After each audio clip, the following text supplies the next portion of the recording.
Oh my god, I'm real. Thank God. Shroommates, I got assigned Japanese by Windows this morning. I had a totally normal day leading up to maybe an hour ago, which, you know, that's already kind of irresponsible. I should have already maybe made my thumbnail prior to doing consultations this morning. That's usually what I do, but I didn't have the time to. I made my schedule, posted my schedule. That was fine. That was great. And then I transitioned to just doing some commission work. And suddenly at some point, I noticed that when I try and type on a layer, it's typing in Japanese. And my computer doesn't know what to do about that. So it's just giving me squares, and it's suggesting kanji based on letter combinations I've typed in. I'm like, what? Who are you? What are you doing? Why is happening? Nihongo not Jozu. Nihongo, I don't know. I don't know enough Japanese to even tell you my Japanese is bad. Nihongo not Jozu at all. Not even slightly. I know that means good. Bad, terrible, horrible Japanese. Not even remotely good Japanese. So then I ended up going through my files and copy-pasting things in order to Frankenstein together my titles so I could at least have the waiting room exist. Then I tried to solve the problem, and it took me about a half an hour plus Google, because for some reason it was only Windows that was in Japanese. So Clip Studio Paint was in English, but if I tried to type anywhere, that was Japanese. Chrome was in English, Firefox was in English. Perplexing. And you'd be surprised when your locale of your system decides it is going to be Japanese. You can't read anything to fix your settings. Can you delete the Japanese keyboard and see if that helps? Well, I did solve it. I don't really actually know what I did. I did 9 different things and then had to restart my computer twice, and one of those 9 solutions got things working again, and I'm now returned to English typing abilities. So, problem solved at the very least, but yeah, it really wanted me to ooey-oo. I don't know. Will this combo be Daiwa Squiiji? Oh, maybe a little bit. I am kind of a little Daiwa Scarlet-esque. Nothing Scarlet about me, and I feel like the only similarity would be pigtails, but yeah, maybe a little. Hi, Amber, I do agree. Yes. Also, and I do think that this may low-key be the fault of Utao.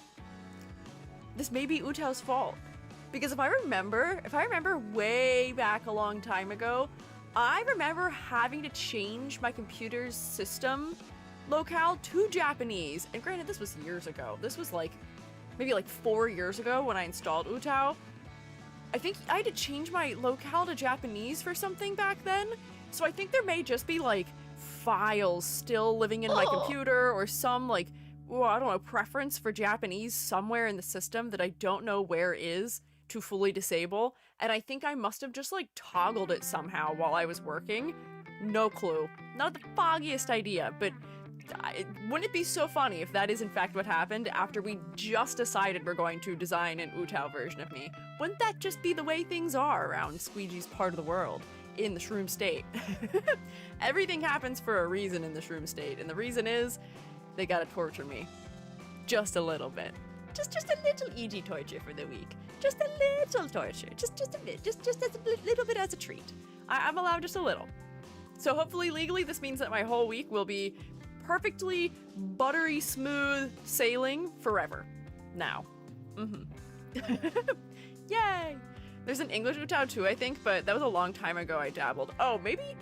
I wonder if it was something else I downloaded with Utao. It may have been when I was trying to use, what is it, Orimo? No. What is it called? Or it's something like that. There's a tool that you can use when you're doing a certain type of voice bank that exists, and it may have been that I downloaded that didn't like it. I don't know. Something like that. Knock on wood, yeah. Perfectly buttery smooth sailing for the rest of the week. Nothing else is legally allowed to go wrong. I'm gonna have a really good week this week and no one can stop me. Not now. Knock on wood. Knock on my own skull, maybe. Also, Hoshi, welcome back for 2 whole years. I've enjoyed your 2 years of rotation. Welcome back. What a time to disappear into the void again. What do you mean? Me? Me disappear into the void? You disappear into the void? No disappearing into the void.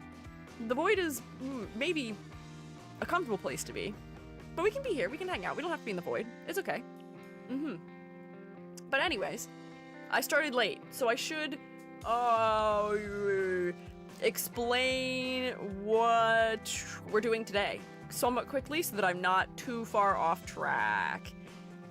Yeah. So today, I've gathered you all lovely fellas here for us to critique the designs of some non-human fellas, some non-human VTuber designs. And let me tell you, the stars aligned in every way based on this, because I had picked that this was going to be what we were going to critique, you know, the designs of as a theme, like 2 weeks ago, I think? I just have like a calendar in Google where I'm like, probably do this one next, probably do that one after. So I do vaguely know what themes I'm doing at what point in time for the critiques, although I don't necessarily announce them because that wouldn't necessarily help anyone, because I'm pulling designs that were submitted maybe 6 to 8 months ago, perhaps. But it was going to be non-human VTuber designs for today. Let me tell you, our skip the line fella, who is Aerith, is also non-human, which was also perfect. And wouldn't you know it, hang on, let me do a little teleporty here. I want to be in this room, this one, yeah, there we go. Wow. ED terrified for 7 whole frames and then just a teleport. It didn't even try. It tried nothing. What's happening? Yeah, you connected to Squiiji 3D? That's cool. That's great. Look at this guy. Look at our Rubric-chan, who is also not human. Look at that. Oh, I bet my computer got mad because it was turning off my pigtails and my Uma ears right when it was trying to transition. That's probably the problem. But look at that. Yeah, we've got little guy to go with all of our nice guys that we're going to look at for stream today. All of our nice non-human fellas. The furries and the scalies and the non-humans. Return from the green void? What green void? You were in a green void? What green void? Oh, because the chat wasn't working. I see. Yes, the plant thing. Yes. I saw Centaur. Yeah, that'll be our skip the line. We will start with that. So. Do I have anything to tell you before I start stream today? I have a wild story to tell that occurred over the weekend, but I might save that for Friday. Oh, I'm getting so ahead of myself. Let's do a little bit of housekeeping. Just a little housekeeping, just so we know what's going on this week. So, today, non-human VTuber design critiques, I already explained that one. Wednesday, we're going to redesign maybe not just one, maybe 2 even Cookie Run Kingdom characters, just because they are way more within my wheelhouse as far as character design goes. I'm used to character designing for cute little guys that are cartoony and animation friendly. So I may have the time to redesign 2, maybe 3? That would be crazy. I'm not gonna worry about like doing clean line art for them or anything, but I'm just gonna do some redesigning in general. So if you guys have suggestions for which characters you think would be fun for me to redesign from Cookie Run Kingdom, you are welcome to leave that information for me. Maybe in suggestions in the Discord server, if you would like. Yeah. Where do VTuber designs get submitted for critiques? ! Critique. There we go. In there. There will be a link right there, and you can submit them for the queue. It is a little bit long, but I do get to everyone eventually, inevitably. I promise, I pinky promise. And I've done several hundred, so we know this has to be true. Also, thank you for following Jackal Animatronic. I appreciate it. Very kind. And Friday, we're going to Shrinky Dink. We're going to make our own EG merch on stream, because I know that purchasing things is not always the easiest thing to do, especially over the interweb sometimes with shipping contained, and I offer you this simple solution. Shrinky Dinks. I will give you an image of EG and one of Gary if you would like to use them, so that you can print them out and Shrinky Dink alongside me if you want, and I will show you how to do the little drawing for it, how to do tracing, how to do scaling, how long you should stick it in an oven for, and all of that. So if you would like to join in and also be working on a Shrinky Dink while I do on Friday, keep an eyeball out at your local grocer in the baked goods section. You could order online or go to like a craft store and buy Shrinky Dink plastic.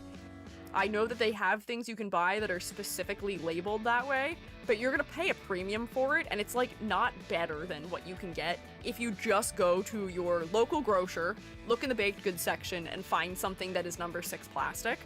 I'm using what used to be a brownie container for mine. So, as much as I know that is still spending a little bit of the cash money, maybe we can validate the purchase of some brownies, yummy delicious, and then also getting an EG merch on top of it, you know? That's kind of a win-win, I feel like, right? Can't really lose. We're baking Vtubers. Yeah, I know everybody wants to eat me, so I am offering you a one-time only opportunity to put me in the oven without me complaining. Yeah, put EG in the oven at 350 for maybe less than a minute, and I will come out probably about 10 times smaller than when you put me in.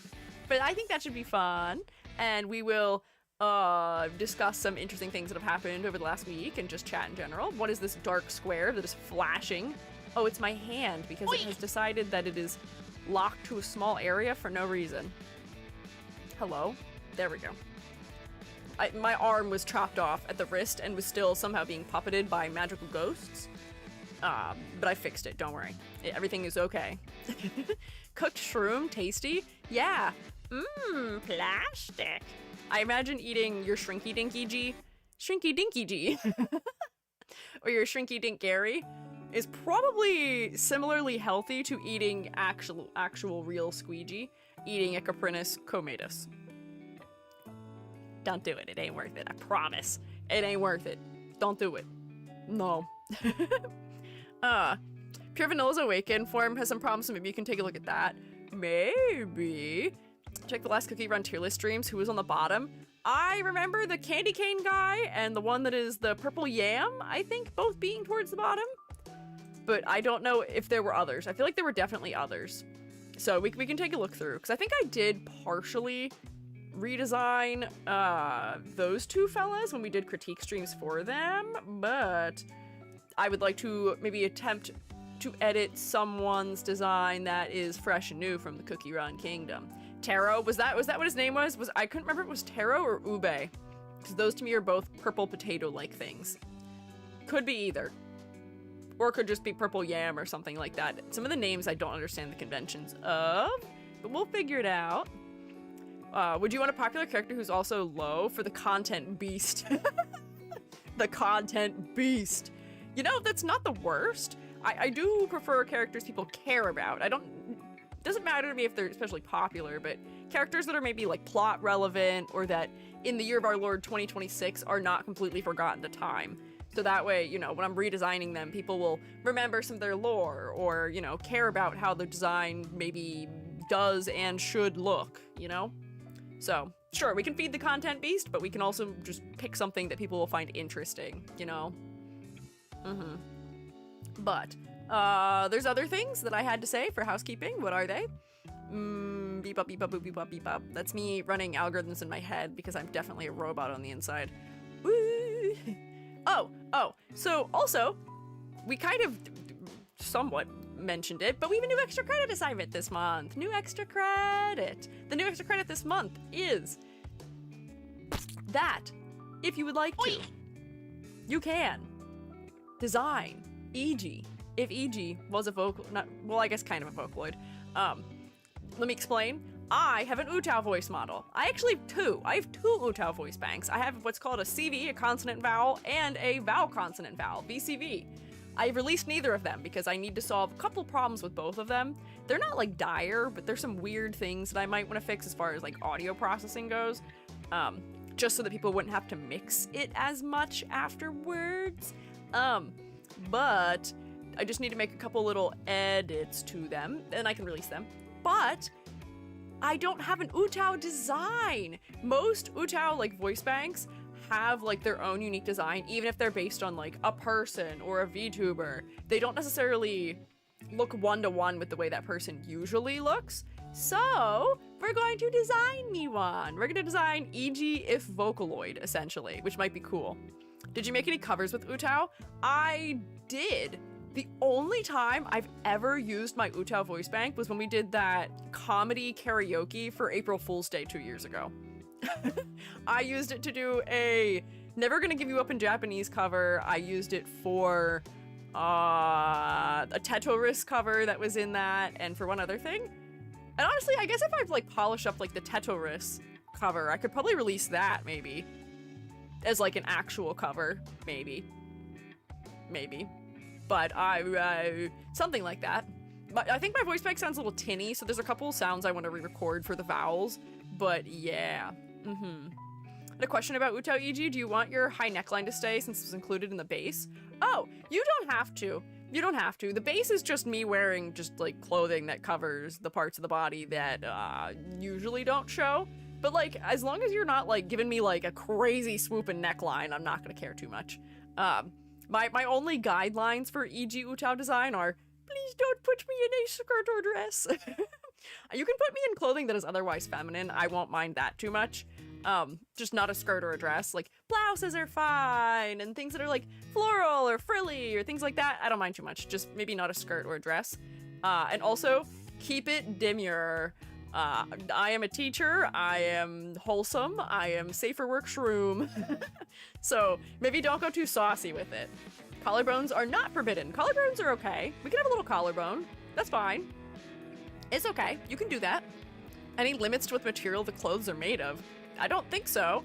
Probably not. You can make them out of whatever you want. And I know Enderium's probably asking that because Enderium's gonna make my clothing out of like bacteriophages or something. If you make me a mitochondria outfit as my Utao design, that would be crazy and diabolical, but that's fine. That doesn't violate any rules. That's great. Solid meteoric iron boots it is then? Hell yeah, brother. Sure. Go for it. I do not wish to stifle your creativity. Go for it. Do it. Will there be a text version of those guidelines, or should I have taken notes? I can update the area for extra credit in the Discord server to have those notes. I think it already says no skirts, but I can add the note of please be safe for work with it. But it should be here. You'll find it right there. There it is. Tungsten sleigh. Yeah, make me make my glasses out of like bismuth or something. Yeah. Bam, there you go, YouTube. You can have it too, if you would like to participate. So you will have a month to work on it. You will have until 9/11. We just somehow coincidentally ended up with that being the day that is the deadline, because that was the Friday a month away. Shrugs. That's the day. Work on it before then, hopefully, maybe. Plutonium pants. You know what? I may prefer to not be radioactive, but if I am, I guess that means I could legally do a cover of an Imagine Dragons song with my Utao, so that's fine. How many submissions are allowed? As many as you want. There's no limit. If you are feeling particularly inspired, do whatever you want. Go for it. I did provide a base for EG, but you don't have to use the EG base. I feel like it just makes it a little faster and simpler sometimes to have the EG base if you want. But you can draw me in a different pose if you want, anything like that. Go for it. And the thing with this is that it's not like an outfit design contest per se in any way. This is just like, we're creating all of our options.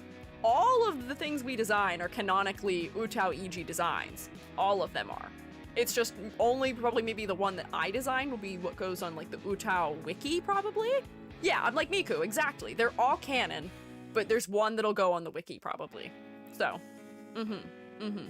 yeah. Uranium glass goggles. See, that would be cool and fun. That would be cool and exciting and interesting and fun. So, okay. Actually, that's 11/9. If you live somewhere that's not the US of A, where you put your dates in a different order, sure, that is 11/9. But 11/9 to me is November. September 11th is the day that the designs are due.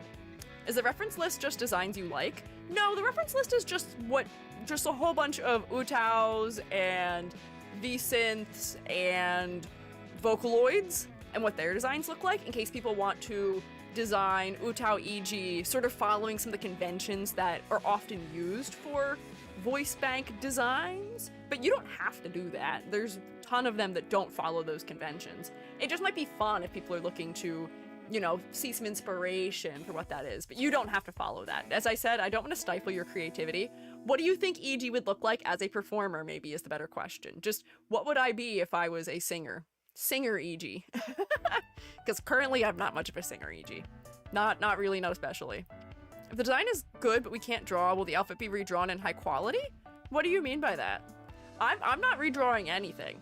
The only design that I'm drawing is my own entry for the extra credit. I always participate in my own extra credit. That's the only thing I'm drawing for this. You guys can draw whatever you want. And as I'm saying, it's like Miku. Every design is canon. So if people want to draw your version or someone else's version or any of the versions as fan art, they are welcome to do so, I imagine. But the only one I'm drawing is me. Finally getting to draw Goth EG. Oh, interesting. Okay. All right. Maybe I should include maybe a snippet of what my voice bank sounds like too, because it sounds like me. I'm kind of like chipper and cheerful and upbeat and friendly, and it's slightly head voice-y, I think. So maybe that would reflect in the design that like I'm kind of, I think they would call it like a bright voice bank probably. If I had to apply one of the adjectives that they use to it. Yeah. If we do the famous redraw of the Vocaloid's butterfly headphone almost kissing, who would you like your partner to be? Jubby. Jubby is my only option. Only Jubby. Jubby or nothing. Another Squiiji. No. There are a lot of VTubers who do images of them kissing themselves and stuff like that. That weirds me out just a little bit. Is there a reference for Jubby? The Slay emote, I think, is our best Jubby reference. Yes, you are spelling it correct. I can send that somewhere if you really want it. That would be very silly, though. Oh, Reality Art, thank you for following. I appreciate it also. Sorry, I'm distracted with yapping right now. But yeah, that would be interesting and very silly. Goth EG's a fantastic idea.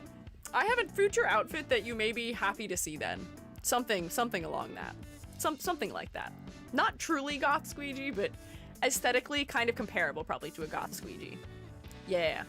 The voxel model Jubby uses as a Fungi as a ref. Oh, that's also true. I could give you that one. That doesn't super duper look like Jubby anymore, because I did make that like 3 years ago, but maybe I should update that. What if I made Jubby like a matching low poly model for me? I'll do something. Speaking of low poly models, hang on. I have one final tangent before we do critiques, which is that I'm working on something and I just needed to work on something between other things I work on while I wait for people to respond to me. So I'm gonna show you an image. This is Taiki Shuttle. And, oh wait, hang on, it won't capture this area. So that was Taiki Shuttle. You can see her. She's right here. If I go to another room so you can see what this is. Hang on. The point of this is not that. She's just cute. She's a front view. Hang on. Come on, volleyball teleport powers, go. Oh, it worked. Look at that miracle. Okay. Ha ha ha ha. Ha ha ha ha. Avert your eyes. I guess this is technically kind of naked, but like this, it's more like this is a plushie than it is an actual being. 3 of D. Living up to my namesake. I'm making it have shape keys right now because of course this chibi has to have must legally have AR kit tracking. Oh, it's teleporting my hand. That's not helpful. I've only gotten through the eyes. I haven't actually gotten to why is the hand over there? My mouse is over here. I don't know why it's doing that. But, yeah, I haven't gotten to the mouth yet, but we can, like, blink. Quit teleporting my hand. There we go. Squeegee's not aware of my Taiki Shuttle crimes. If I find out you're torturing Taiki Shuttle, I will cry, and that is a threat. I'm threatening, I will cry. This is also rigged. So, like, we can do, like... maybe we shouldn't mirror. And like the legs move and everything, so like wah, wah, we do kick. It's also super low poly because that's the only thing I'm willing to do for funsies, but like, yay! Legs! Feet with toes! I think we can like tilt the torso. Yeah, wee wee wee wee wee wee wee wee wee wee wee. Eyes are geometry and not texture. Yeah, I always do geometry for eyes, just because it gives you cleaner edges. And my poly count isn't very high right now. I'm trying to keep this below like 10, 24 polys, and I'm still less than half of that. I'm only at like, I think 300-ish poly right now, or tries, 300 tries. I'm trying to stay below 1024, which I imagine will not actually be that bad. I tend to spend most of them on the head and the eyes, so the hair will rack it up a little bit, but not too bad. I can go crazy with all the funny little triangles I want to put on her skirt. Puts hand over Nilo's mouth. Nobody needs to know. What are you doing? What are you people doing? Are you committing atrocities against my daughter? Don't do this. Don't do that. Terrible, horrible, bad, evil. No. Mm-mm. Do not. Do not the Taiki shuttle. Be nice and kind to Taiki shuttle. Make cute little 3D models of the Taiki shuttle. Show your love and adoration to the Taiki shuttle, who is winning you the champions meet presently. Wee wee wee wee wee. My SS rank Taiki shuttle is doing great in the champions meeting, except for when she randomly gets hit with awful bad moods, and then you lose. And I see everyone's doing the like double debuffer thing in Wamusume right now. I'm not about it. I could probably guarantee Taiki shuttle victories if I did, but I will not be doing that. In my heart, it feels cruel. I want Taiki shuttle to win by her own merits and skill, and if she cannot, that's my failure. I'm not gonna put other girls in there just for them to never win. That feels heartbreaking and sad. But anyways, Taiki shuttle, stop being a pose. Stop being posed. Or just be like that. Bam. Bye-bye. Naturally sourced Taiki. Yeah, if she's gonna win by her own merit, and I'm not gonna rig it with debuffers. It's not happening. I'm gonna do I'm gonna hang out with Connie, Alcondra Pasa, and Marzensky, and they're gonna do great also. So back to focusing. Back to focus. Hang on. Drawing room. Go. Come on, you can do it. It's not that hard. It really is struggling to put me in the right room. Good golly, but bye Taiki shuttle, good to see you. Am I allowed to ask character design advice on stream for my personal stuff? No specificity in question? Sure, you're allowed to ask questions. I will answer questions if I can and have the time between things. If it's relevant to what we're talking about, especially, I do tend to answer questions. Does it have cranberry jam if I bite it? My Taiki shuttle? No. What? No, not at all, even slightly, even close, remotely in any way, shape, or form. No. You can't bite her. Are you crazy? I'll file a restraining order against you. I will not let you near her. No way. E.g., what ranges do you usually take for 3D model commissions with no textures for 3D printing? I have never actually taken a commission for 3D models with no textures that are just for 3D printing. I've never done that. Most of the 3D modeling work I've done was, salary. So they're for 3D printing, so I don't actually have a range for that. Are you asking because you're trying to do it and you're looking to see what I might suggest? Question mark. I can try and find a price range some way, someday, somehow, but I don't know. I don't know off the top of my head. But how does one choose the outfit for their character? Like, I have 5 sketches and I can't choose one. What is the character? Is it your own persona? Because if it's your persona, often it just winds up being picking clothing that you think is interesting.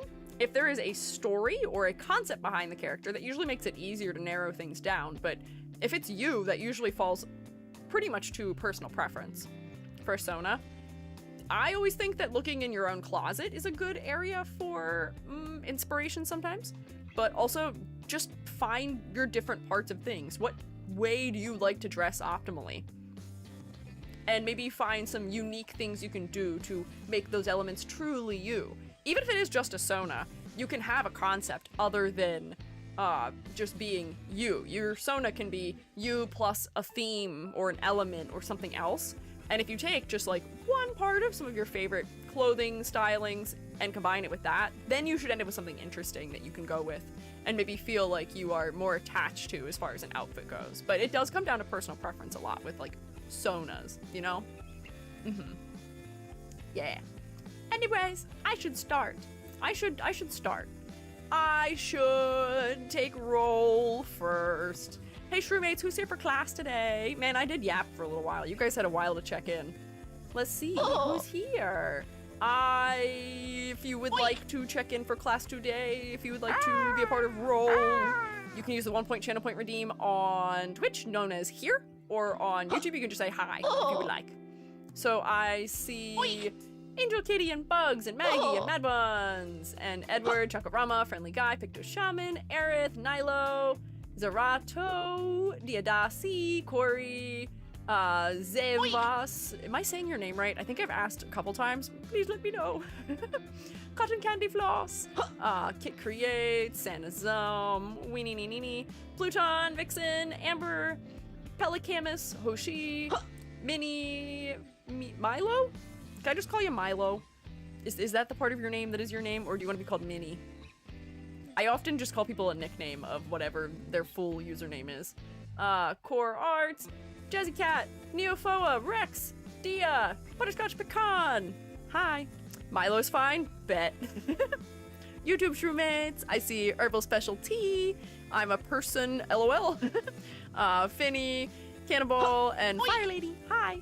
Also, EO Opal and Novelty. Hi. I'm a lurker usually, though. You're good. You can do whatever you want. Lurkers, don't worry. I got you marked down. Do not feel stressed out about roll. I appreciate you having you here.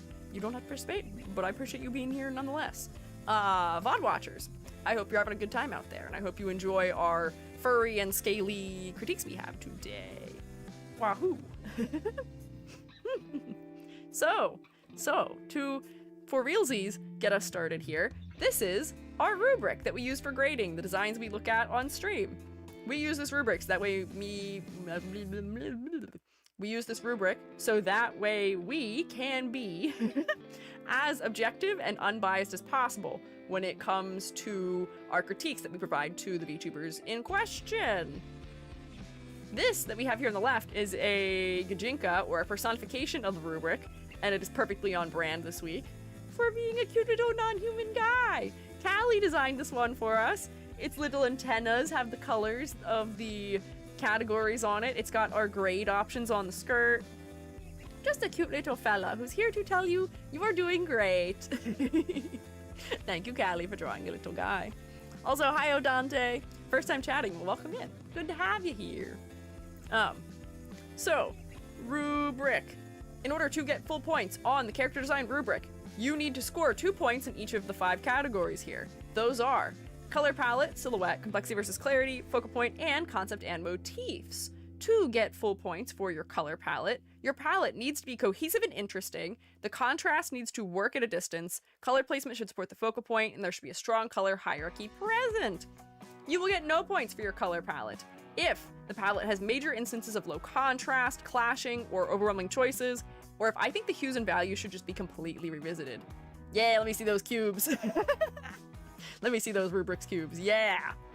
I'm so happy I switched it to the colored ones now because they're so pretty now that they're colorful. Yay. Silhouette. In order to get full points for silhouette, the silhouette should be unique and easily identifiable in and of itself. If you think of fellas like Miku or Sonic, they have silhouettes that are so strong you can identify the character just based on the silhouette alone, which is the goal often. So, on the contrary, if a character's silhouette is non-distinct, blob-like, or exhibits ladder design, they will get no points for silhouette. To get full points for complexity versus clarity, the level of detail in the design should be appropriate. Details that are present should be specific and support the concept and the focal point. And I should be able to turn you into a cute little marketable plushie without removing all the elements that make you uniquely and identifiably you. To get full points, or no, to get no points for complexity versus clarity, rather, the design would be distractingly complex or too simple to the point of genericness.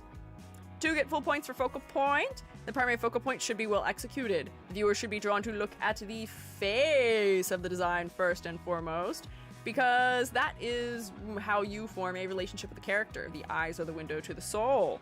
Then you can visually explore the rest of the design after you've looked there. You will get no points for a focal point if the primary focal point is not at all focal due to low contrast, over or under detailing, or being completely outcompeted by other elements. And finally, to get full points for concept and motifs, the concept should be clearly, creatively, and thoroughly explored and supported by motifs. Key conceptual aspects, such as your personality traits, your occupation, your species, in today's case especially, hobbies, motifs, cultural references, fashion style, etc., should be able to be identified visually just by looking at you. If the concept is visually unclear, underdeveloped, or non-existent, no points. You can also get up to 3 bonus points, maybe. You can get 1 point for having a compelling, unique, or otherwise well-executed concept. You can get another bonus point for a unique, exciting art style. And you can get a 3rd bonus point for personal taste reasons, if I just want to put the design on the fridge. Is there a link to the rubric PNG or a document? Yeah, in the Discord server, there is an area that is like the critique Q&A area, if you look. And that has the rubric in it, if you check in that area. I don't know if I have a exclamation point I can do. I don't know if I have a command that'll send us right there, but it exists. I know we can get there somehow. Dragonatrix, thank you for following. Also, I appreciate it. So, 2 more things before we full throttle VTuber design critique. First, bingo. Bingo. If you'd like to play character design bingo with us, you are welcome to do so. I'm gonna pin it so we can play it for the rest of the day, if anyone would like. There we go. Pop. Let me make a card for myself. Yes, Twitch, I would love to leave Twitch. I would love to play bingo. Thank you. Also, I'm gonna be patching the bingo probably for next week. I've got a couple additions and subtractions to make to it. I have edits that need to be made. So this is our last week with current bingo. It's not going to change probably dramatically, but I'm adding, I think, like 20 more options, and I think I'm removing like 4 or 5. So it may change win ratio a decent bit. So we'll see how that goes. So bingo. I see people celebrating already because they know that they're going to win in some capacity. Oh, I didn't get animal ears. That would have been cool. Bingo meta's changing. Yeah, meta change. Such as Squiiji remembers the ladder and is being smug about it. I don't know if I actually added that. Hang on, I can check. Did I add that? Let's see. Did I? No, I did not. I did not add that, but now I will. Yeah, now it's on the list. E.g. does a ladder and is smug. So I think this takes our possible options from, it was like 105 to 133. So there's a lot of options. I got E.g. Steele's limbs, so I'm almost definitely not going to get that bingo. I removed E.g. Steele's limbs from the bingo options for the future. So don't worry, you'll be safe from that going forward. There's a couple other things I got rid of that we really don't see appear very often, or are things that people sort of are dismayed when they witness. So don't worry, we're doing some balancing to the bingo. It was bound to happen eventually. We're gonna debuff a couple things, we'll buff a couple things, we'll get used to it over time, I'm sure. And finally, before I start, a little bit of a gamba maybe. Do we want to do? Let's do a little bit of a prediction. Let's do a prediction. Let's see. I think I'm going to have you guys predict how many designs I'll critique today. We have a little bit of a late start, but I feel like I actually shaped us up pretty well. We're much closer to being on time than I thought we would be, given a 15-minute late start. It did not feel like I locked in, but maybe I did, kind of. So here, I'll give you the next 30 minutes to place your bets for how many designs I will get through, and I will give it to YouTube also. You guys can have a poll. Bop, there you go. And go. There we go.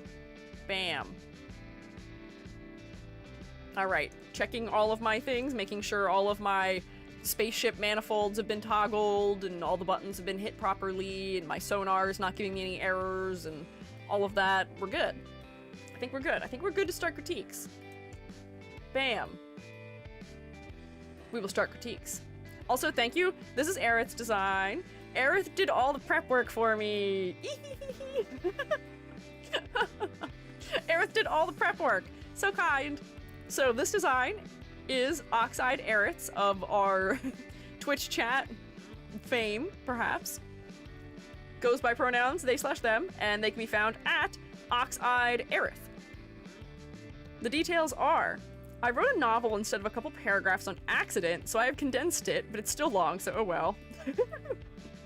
SOAAT, or Spirits of an Acquired Taste, is a world-building project that I hope to make into a traveling cooking game one day. Oh. The plant centaur before you is my persona that fits within that world as a sentient. A sentient is a being made of mismatched memories of deceased people from our world that possess an inanimate object. The possessed object adjusts to be more humanoid shaped to fit the view/perspective of the new individual. I'm having a weirdly hard time reading today.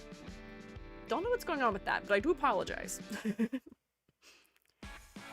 In my persona's case, they possessed a fawn, lily, and Latin name. Oh. Erythronium. It can also be known as a dog's tooth violet or trout lily, but I'm not drawing from those name elements. Okay, we're not drawing dogs, teeth, or trouts. Hair equals petals, antenna equals stamen, ears equals stigma, neck equals stem, torso and arms are stems and leaves, lower body and legs are corms? Legs and tufts and tail fluff are roots. I'm not familiar with the word corms. Is that another plant terminology, perhaps? Imagine it might be. Issues. Color palette. There are other colors that can be brought in from the plant, but I do not know how to execute them without them competing with the hair. Specifically the body/corm. Okay, so that is definitely the word you wanted to use.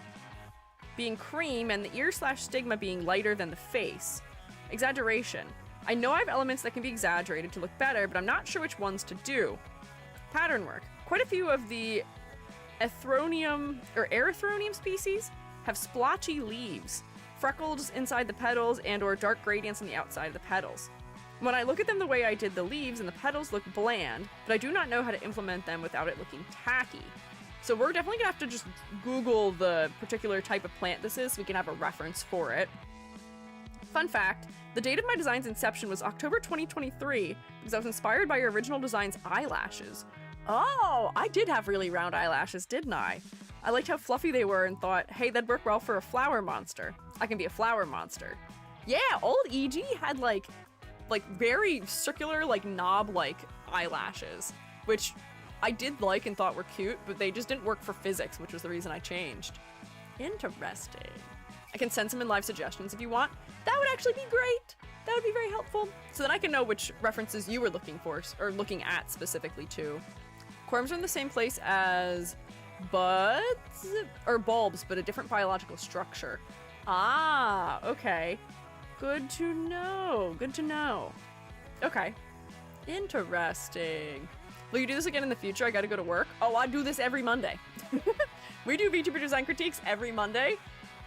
We have done them every Monday for the last 2 years, and I will do them every Monday for the next forever. You're not getting rid of me, so don't worry. I'll be back. As far as doing them for non-human fellas goes, more like anthro and furries goes, we end up doing one of these maybe once every 3 or 4 months, maybe? Because we switch themes around. We're usually doing VTuber design critiques of a grand variety. But yeah, they'll be back. Don't worry. Good luck at work. I noticed the torso is hollow. Maybe put something inside of it. That could be interesting.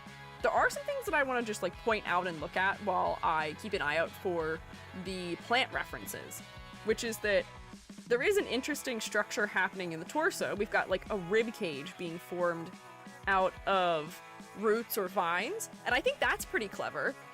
I feel like mimicking musculature with the vines will definitely be something interesting that could be furthered here. And maybe that's an area for exaggeration, where if you pull open an anatomical diagram of a person.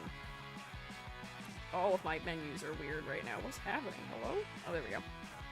You might be able to check and see, oh, okay, we have a muscle that runs along the underside of the forearm that kind of sticks out more like this before it swoops back in. And then maybe that's where your negative space goes, along the inside edge of the arm, because we do also have those bones, your ulna and your radius, which have some space between them, and they sort of like pivot around each other to rotate your wrist. So that could be something that maybe is worth referencing in this area of the body. Eco-horror. Maybe it doesn't have to be pushed fully to eco-horror, but I like the way you're referencing anatomical structures and bone structures here in the chest, and I feel like you could do more of it. I definitely gave this a weird shape by doing that, but yeah. More of that could be fun and interesting. Like, you could exaggerate some of the pieces that are in here out, not to make like hips, but so that way it reads as like the top of maybe like a pelvis or something. I know with centaurs, figuring out what is pelvis and what is shoulder and all of those things can be kind of confusing. So just, this is a fantasy interpretation. You can kind of do whatever you want, and people may not throw hands with you about it. And then cross over each other, which is neat and horrifying to feel. Oh yeah, don't pay too close of attention to the way that your bones move. It will disturb you after so long. Arm's still kind of weak with the holes. Something inside it. I mean, we can make the arms feel not so weak with the holes, but just having something between them so we can tell that it's referencing a bone structure would be interesting. I think for exaggeration, this coming down and turning directly into something that is a ribbon almost works, but I feel like you need to preserve this feeling like it is meant to be that vine material. Because right now it feels like it's changed into string and the material isn't the same, which is just a little bit strange to me. So if you keep a meander to them, even if they are smaller, if you exaggerate their width just a little bit more, I feel like that makes more sense scale-wise, you know? Is the fantasy cooking game aspect important? That's also a fair question about how that would relate to the character personally. What role do they play in the fantasy cooking game? Are they a chef? Are they related to the ingredients? That might be a horrifying thing to ask, but, you know, they are a plant, and we do cook with many plant parts of things. Horses have strong muscles at the base of the neck too, not sure the word for body parts, so more volume could feel natural. They are a deer, but similarly, deer do also have a lot of musculature at the base of the neck. So that could be something interesting as well, maybe. But yeah, referencing realistic musculature and bone structure. Like, this almost is a collarbone here, and you could have one on the other side that mimics it, and then this becomes a lat, but then maybe the collarbone sticks up a little bit higher. When you can see like the tip of a shoulder bone in a person, that tends to stick up a little bit more sharply too, maybe as like just like a little bit of like a knob or something. And then adding little details like that will help the anatomy of the vines to feel more specific and less like random vine structure. There's nothing wrong with them being made of random vine structure, but you might just get more mileage out of them if you make them more specific. Let me look at the lilies that you have perhaps provided me in live suggestions. Let's see. Bulbs, leaves, flowers. Oh, interesting. Okay. I don't see this leaf shape anywhere in here. Here's the leaves. The leaves are really big and, like, I know there's a particular word for this in biology. I don't have it, but they're very pointed ovular. They're ovals with points on both ends. And that might be interesting to see as a shape somewhere in here. They also seem to gradient. Oh, and they've got an interesting structure too, where they sort of grow up the center. Interesting. Oh, okay, and then I see these are the corms here too. So we can see the references for things. Interesting. Okay. Bingo question, is this a monster design or are they just a guy? That's a good question. Based on the lore, I'm willing to accept them perhaps being a monster since they are made of the mismatched memories of deceased people. I feel like that could be relevant. Let me move these references over here so that I can see them while I'm editing this. There we go. Whoops, spoiler. Whoops. There we go. I don't need that to be quite so big. zoom in here. So I do think you did an interesting job of referencing the corms around the ankles, but I wonder if there could be some way of like changing the size of some of the elements to reference them clearly as well, because we have this bigger sort of like beige and like slightly golden colored shape happening here, which is the fur, but then the bottom of them have this like root structure. And I wonder if you could use that as like a fur texture that's in here also, where maybe like you do still have your hooves, but we could still see that there's like something coming out of here, because I don't know if I would realize what the reference of those are otherwise. And you could make it so that it's more hair-like. It doesn't have to be right against the ground as I've made it. It could be like this is just sort of like an underlayer under this part of the fur or something. But I feel like I might need a more root-like reference down here to connect the dots about what this structure is, perhaps. And you don't have to go crazy with it. Just enough of a suggestion that from a distance I can see, ah, roots. Isn't the fur already the roots? It is. It's this part of the roots. But I don't think it's reading super clearly as referencing that part of the plant yet. And I don't know if people who are unfamiliar with this structure of a plant would know that that's what these are referencing. Similarly, I can tell that you're probably keeping these very sleek because the corms themselves are somewhat sleek in their shape too. I feel like this might be one of the good areas for exaggeration though, as you were saying that you feel like there's areas that could use more, where these could just be thicker, or maybe fluffier, or something wider, give them more exaggeration, because a lot of the elements of this design do end up feeling very similar in width all the way up and down.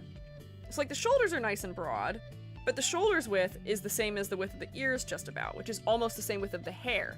The legs are sort of one length all the way down, and we are getting a little bit of a triangle at the bottom from the fur down here, but we could get more of a triangle. I think this one has the best silhouette right now. We could have more of a triangle, more weight perhaps. Hi Selma. Oh, press, what is it? What was the letter? Was it press B to bleat?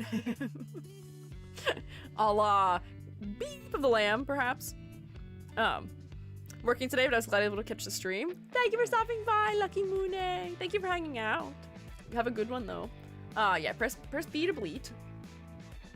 So, exaggeration. These could maybe be wider. The tail could maybe just be larger at the bottom if you're looking for another place we could exaggerate something. Let me duplicate this so I don't accidentally do something on the wrong layer.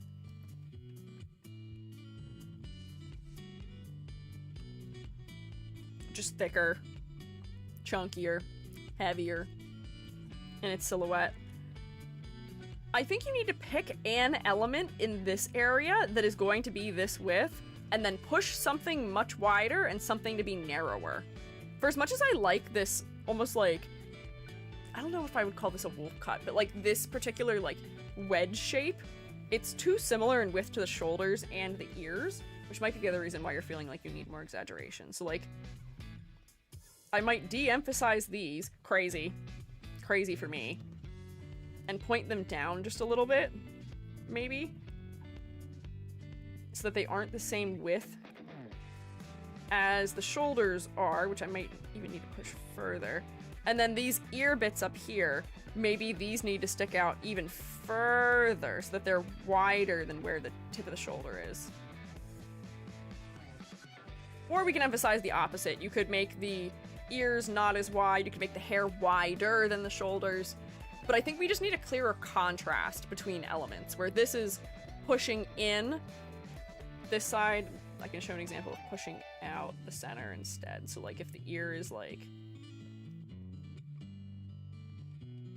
here instead,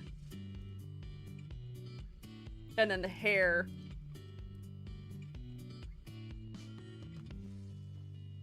goes like this more. And I'm not doing this like in the most beautiful or clean manner, but just so that you can see what I'm talking about. Because then we're creating a bigger wedge shape coming down on this side, or we're creating a concave shape on this side also. I had much larger hair once upon a time. I'll put the OG design in suggestions. Okay.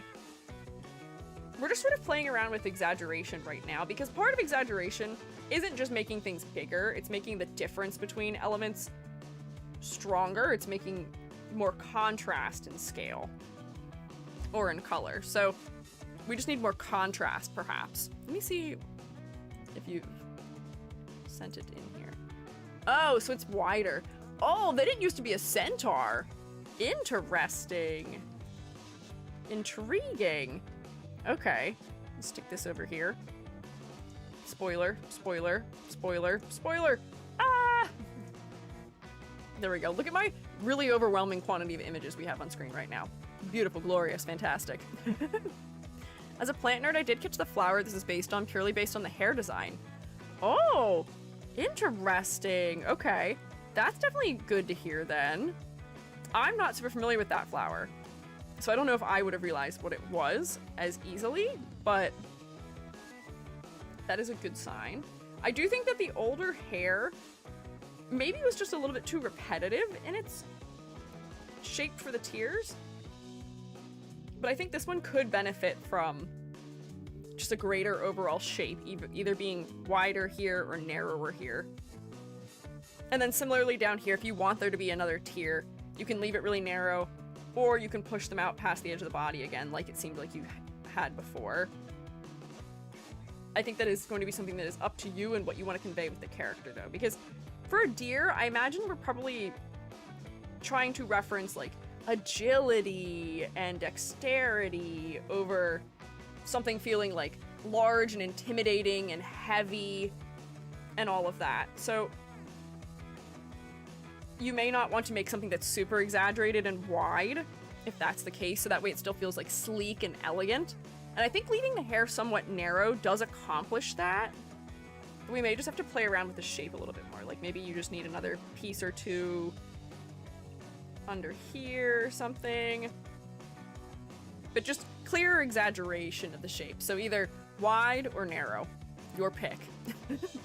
Very much I am speed.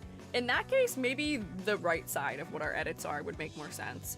Triangles are often something we can associate with speed, or just like parallel lines or arrow shapes in a design.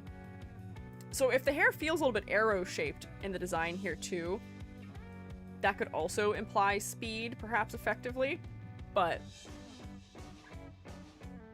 you could still leave it pretty sleek without there being too much issue.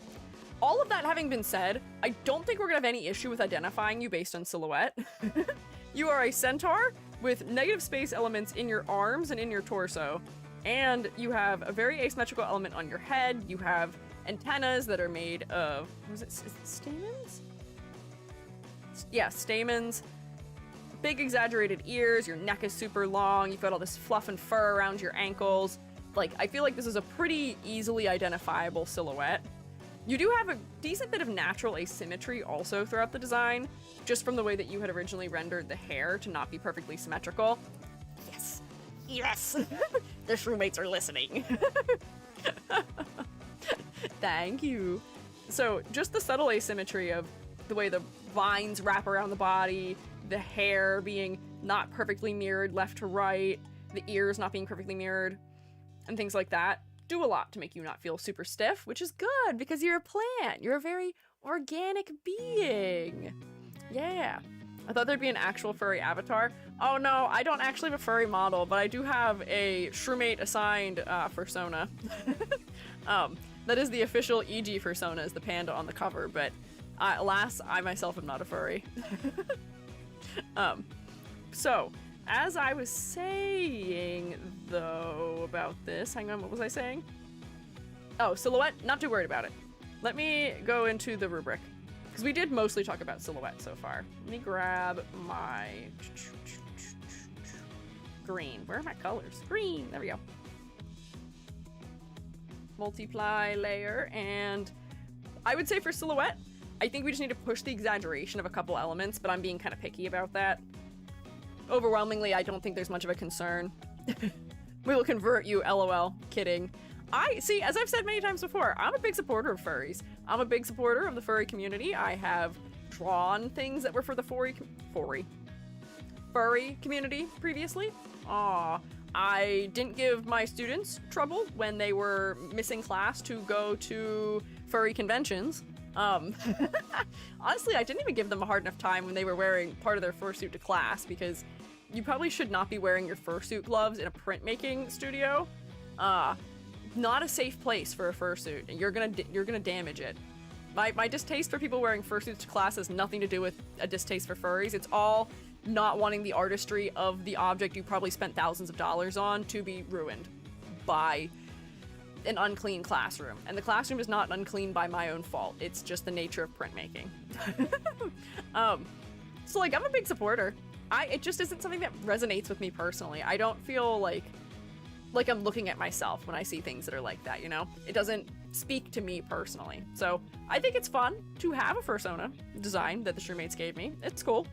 But it's just not me, you know? It's not who I am deep down inside, you know? Everyone's got their own choice with it. And I think everyone deserves a government-assigned furry. Anyways, as I was saying, silhouette, I think it's fine. Your other concern after exaggeration was pattern and color. So I do think there is something happening with your color palette right now, which is that you've segmented all of your colors to different areas of the design. All of the pink is up here, all of the brown is down here, and I think we need a little bit more commingling of that for this design to feel united. Similarly, the fur only being seen down here, and the petal shapes that are big and round not appearing much below the waist, I think is also causing a bit of a disconnect here. We may want something that is fur-like higher up in the body, and we may want something that is like petal or leaf-like lower in the body. So like, you have it on the tail, but we may want something more, especially considering the fact that this particular type of flower sprouts sort of from like a little bit of like an apex point at the ground, and all the leaves are coming from like ground level essentially. So I'm trying to think about how I might suggest referencing that, because I feel like you're referencing it with the shape of the tail right now, but the leaves being at the ground and being that super specific shape that's like this is something that I feel like we're missing right now from this design if we're going to truly reference this type of flower. I'm trying to think about what I might do to add it. Something loincloth adjacent. Oh, maybe. Hang on, let me see. I'm gonna grab this color just so we can see. But maybe there's a way that you could have the leaves, like, they don't have to feel like a skirt. But yeah, maybe loincloth adjacent might be a good word. And like, maybe if there's one on the side, it's like smaller or something. So it doesn't feel like you're wearing a skirt, unless you want the character to feel like they're wearing a skirt. But that could be a good way of getting a clearer leaf reference in. And you may have to play around with the shape to get it to be what you want. And also not use a color that is the exact same as all the colors under it, which is what I'm doing by accident here. Whoops, I thought I wasn't. But then that might get us a little bit closer to the plant reference. And then this might be a good place to put a little bit of that sort of like freckly, splotchy type of patterning then. So now you've created an area. We can maybe then use some of the brown tones that were down here to become that pattern. I'm not going to draw a really nice pattern, but if you do the pattern with some of the browns and tans and stuff that are down here, I'm just scribbling so we can have these colors somewhere. That could be a good way of bringing some of the brown up higher. Similarly, I feel like you could reference that browning maybe in like the tips of the ears or something, where, you know, maybe the ears are just browning at the tips because the plant material is older and has been damaged or something, or maybe you get that little bit of like freckling in the ears. But I think we would benefit from having just a little bit more of that brown higher up also. Dead dying branches on the arms. Interesting. I need this to be visible also. Let me see. Can I... There we go. There's a green I can use to make these visible because they're overlapping other things. This is probably not the final colors to use for this, but just so we can see that they're here. It's like lighter areas that are sort of like variegated almost.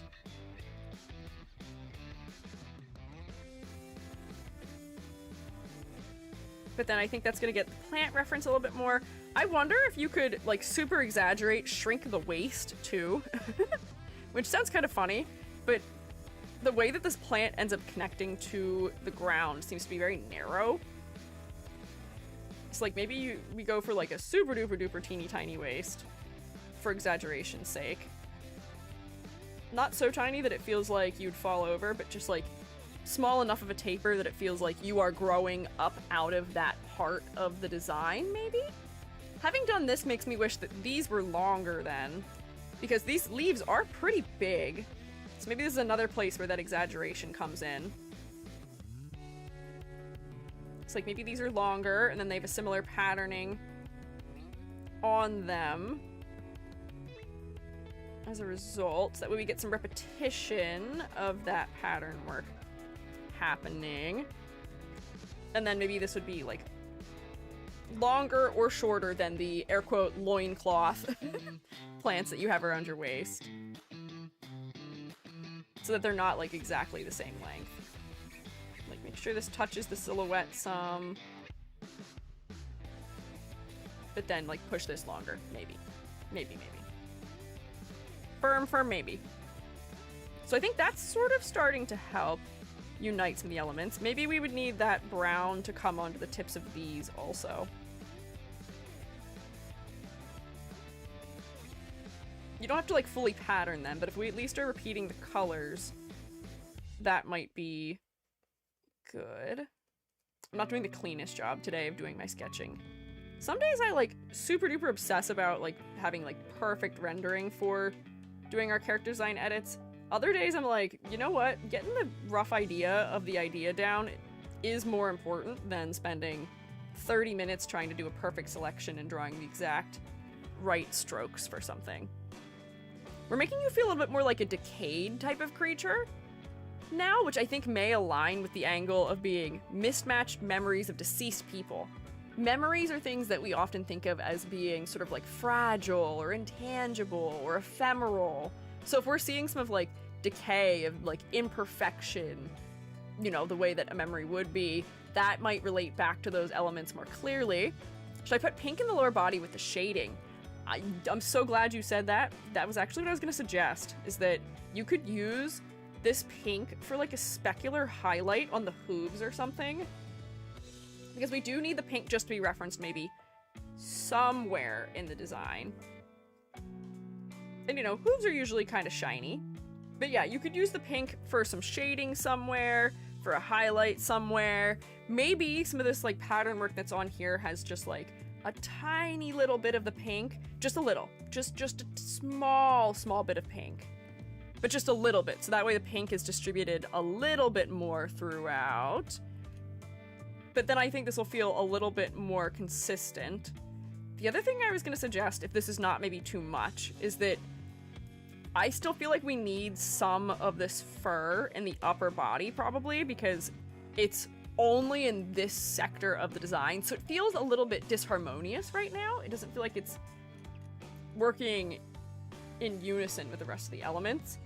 And I wonder if just putting it in the ears might not be a bad idea. I know you're referencing mostly the higher up parts of the plant, closer to the head.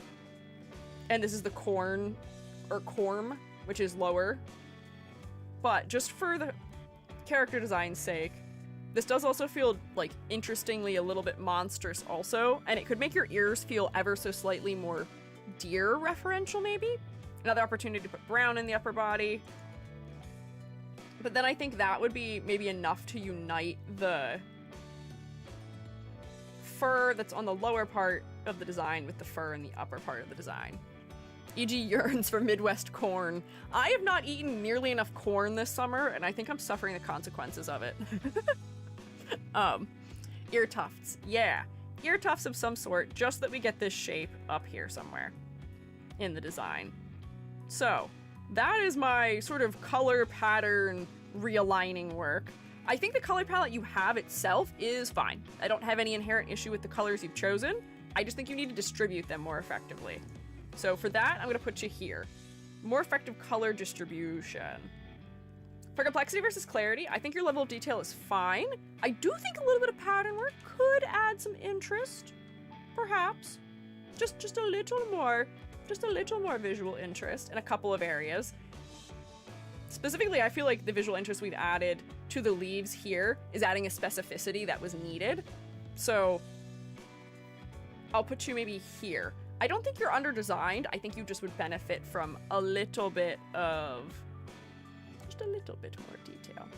Also, I'm noticing on the leaves, it seems like the... oh, what do you call it? Like the... it's not a vein, but like the... this part. You can't even see what I'm doing. Scary's in the way. This thing. This...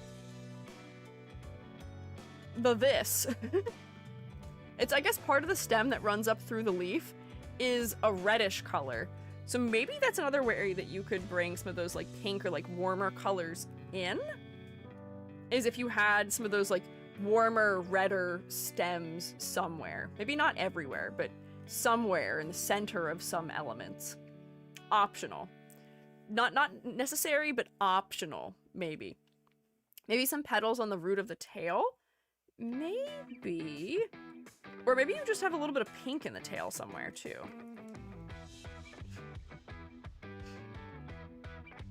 Slay.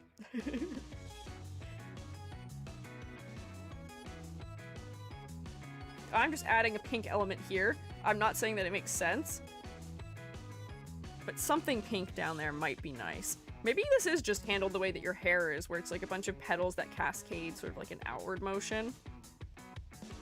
So we've repeated the shape of your hair elements somewhere else also. Apparently it's called a mid-rib. Ah, maybe we get a little bit of reddish mid-rib action somewhere in this design. Just somewhere. Somewhere in here. But I think that's a good grade for level of detail. For focal point, I think your head was pretty focal before I went and made 400 edits. Let me make a layer comp so I can see my edits properly.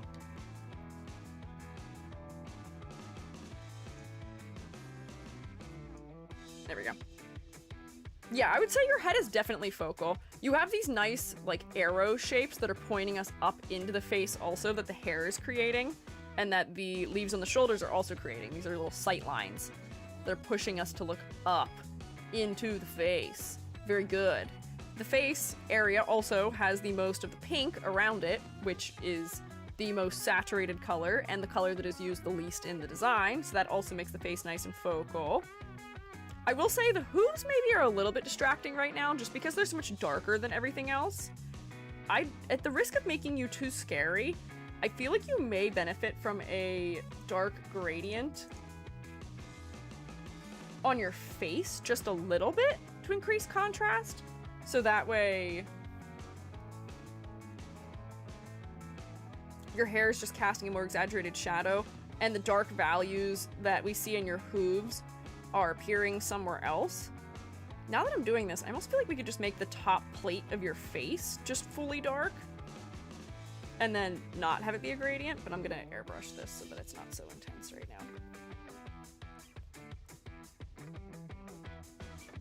I don't know if that fully worked the way I wanted, but more contrast up there so we hit a stronger dark value higher in the design, because this spot black down here doesn't really occur elsewhere.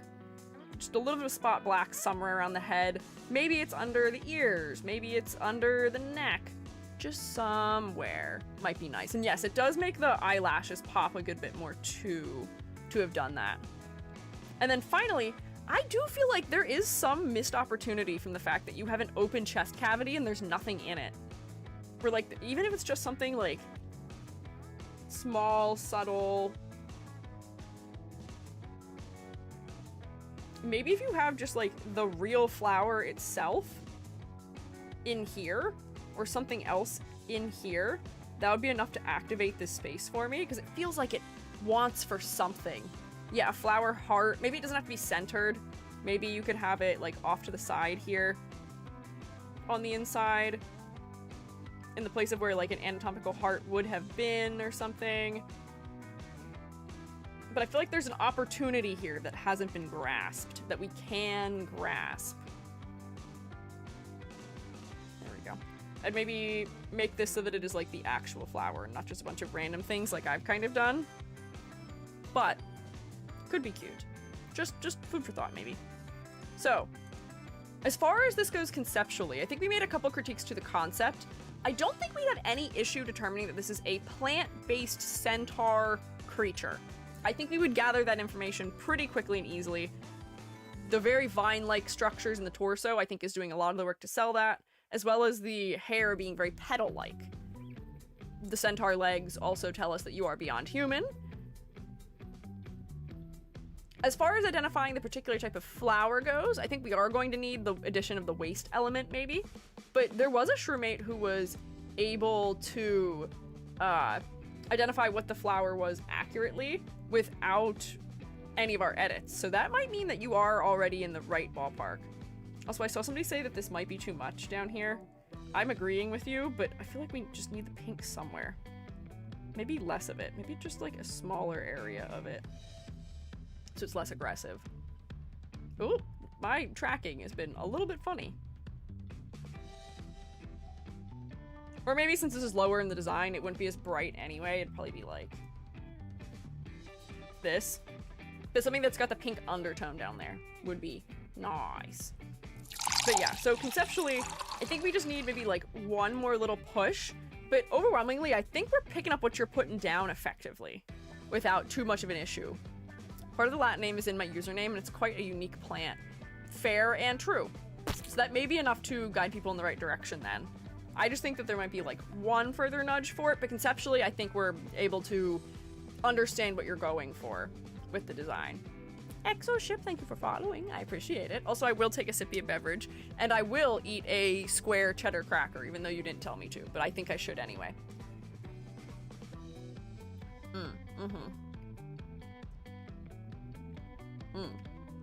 Beverage. Also, I do think that the decision to change from being biped to quadruped, fantastic, incredible, beautiful, lovely, more monstrous, more unique in silhouette.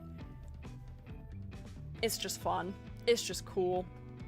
And also the decision to not be wearing clothes anymore, I feel like is leaning more effectively into some of the monstrous elements, and I think it makes it clearer that you are a flower creature, or a plant-based creature too. We're doing more creative things with the lack of clothing here than we were doing with clothing present, so hell yeah.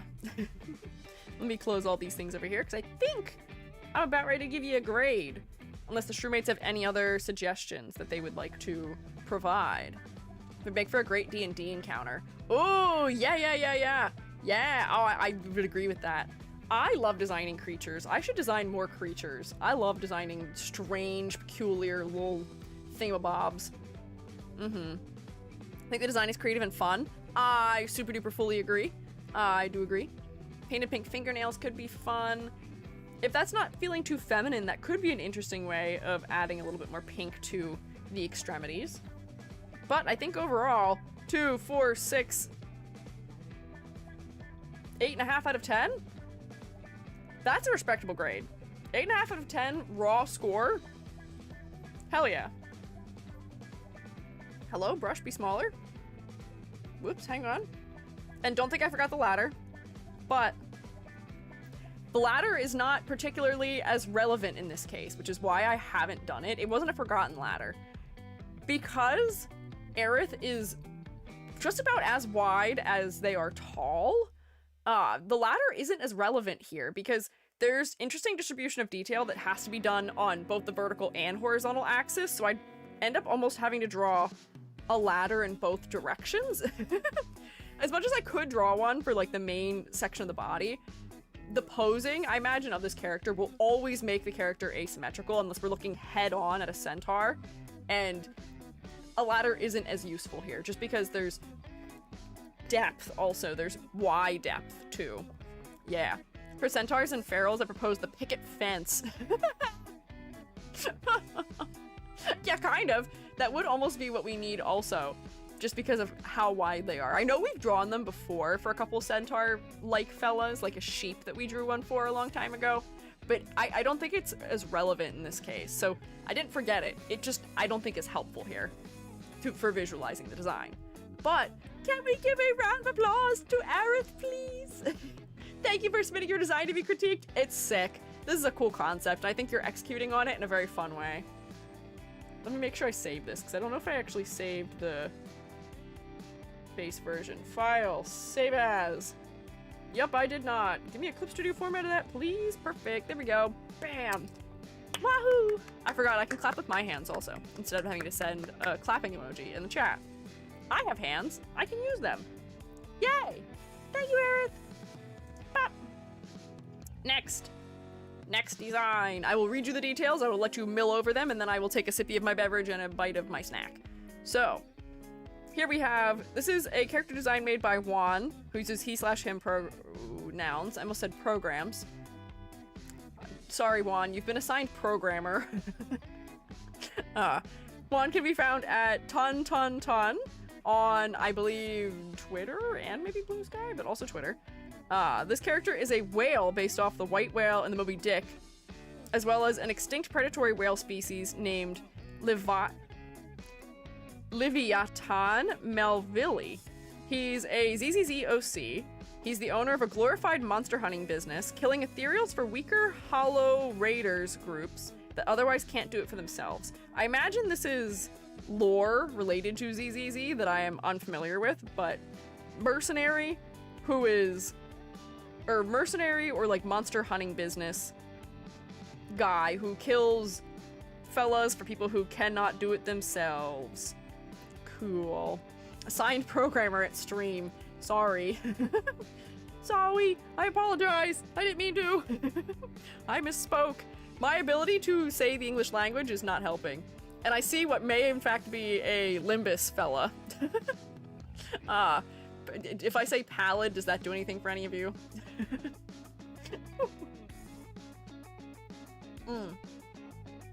Juan looks so cool. See, I don't know if this is actually Juan's like persona, but it might be. There's actually another Juan submission that I think shows up later that is, I think, also a ZZZ OC. So this could be Juan, but maybe not. I'm not sure. Could be a persona, could not be a persona, could be either. Anything's possible with Popsicle. But let me eat a bite of snack. I'm Limbus fella. There we go. I'm sending out all of my sleeper agent phrases. What were the other ones for the white whale, or was it just the white whale? Because if it's just the white whale, that's just me referencing Moby Dick in any capacity. E.G. may I put pictures of the species of whale he's inspired by on the Discord? Yeah, go for it, absolutely. If you want to stick those in live suggestions, that'd be lovely. Thank you. You guys do all my R&D for me. Crazy. Very helpful. I get to eat a snack, and the roommates are like, here, have whales. Here, have sharks. Here, have dangerous, scary whales. Sounds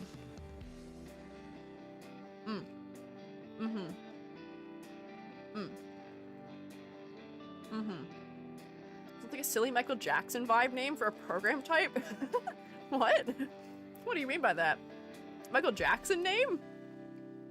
The Juan Ton program? Sure, maybe. Roommates, can I offer you perhaps a square cheddar cracker? What have you guys eaten? Did you eat your meals today? I kind of ate a meal today. I ate a granola bar and I ate a bowl of cereal. And now I'm eating these. And for some reason I'm getting an ulcer from it.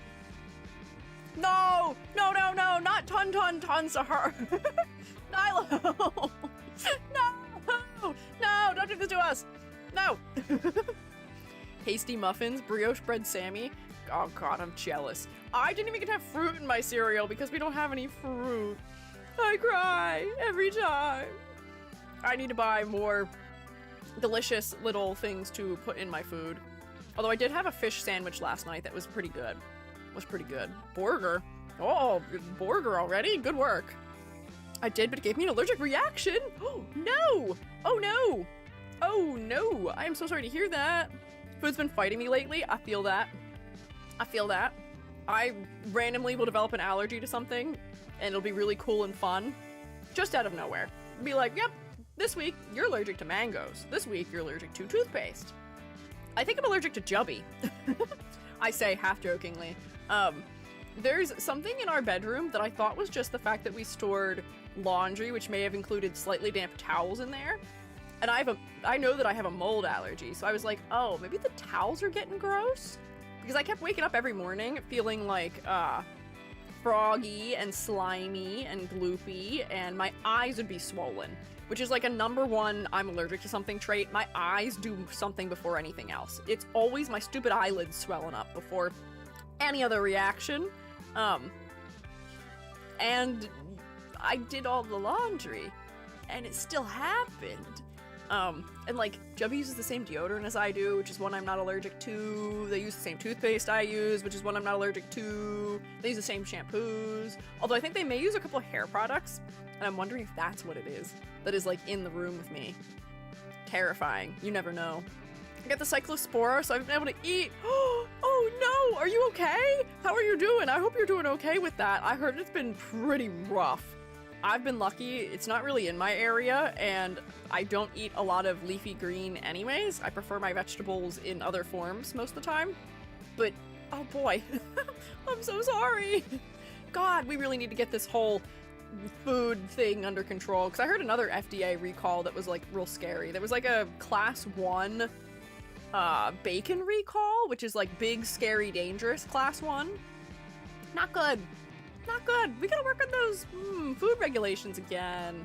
Turns out when you loosen them, it takes about a year before everyone starts having problems. So, careful out there. I say eating my crackers right now. But I hope you feel better. I hope you feel better. Had a major red berry recall because of norovirus. Oh god. No thanks.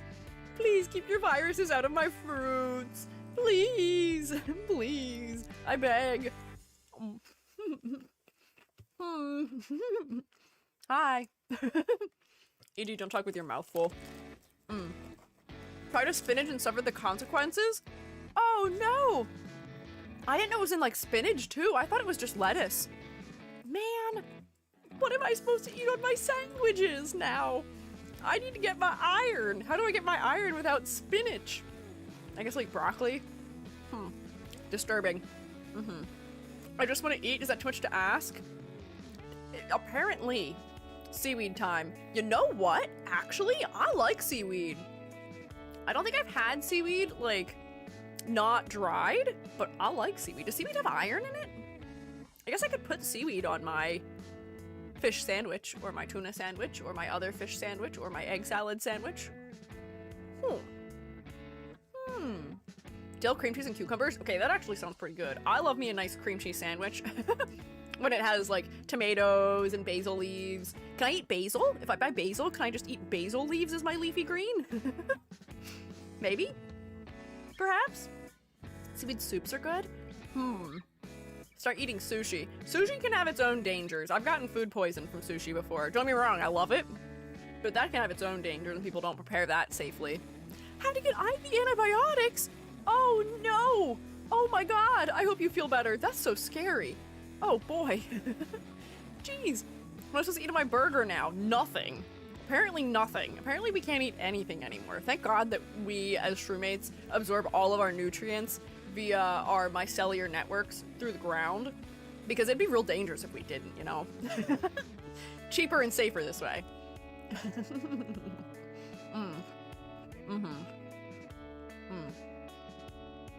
Cooking doesn't kill the bacteria. It might, but I think the problem is that, like, most people when they're eating, like, lettuce and spinach don't cook lettuce and spinach. Because I think the problem with it is that it doesn't wash off when you wash it.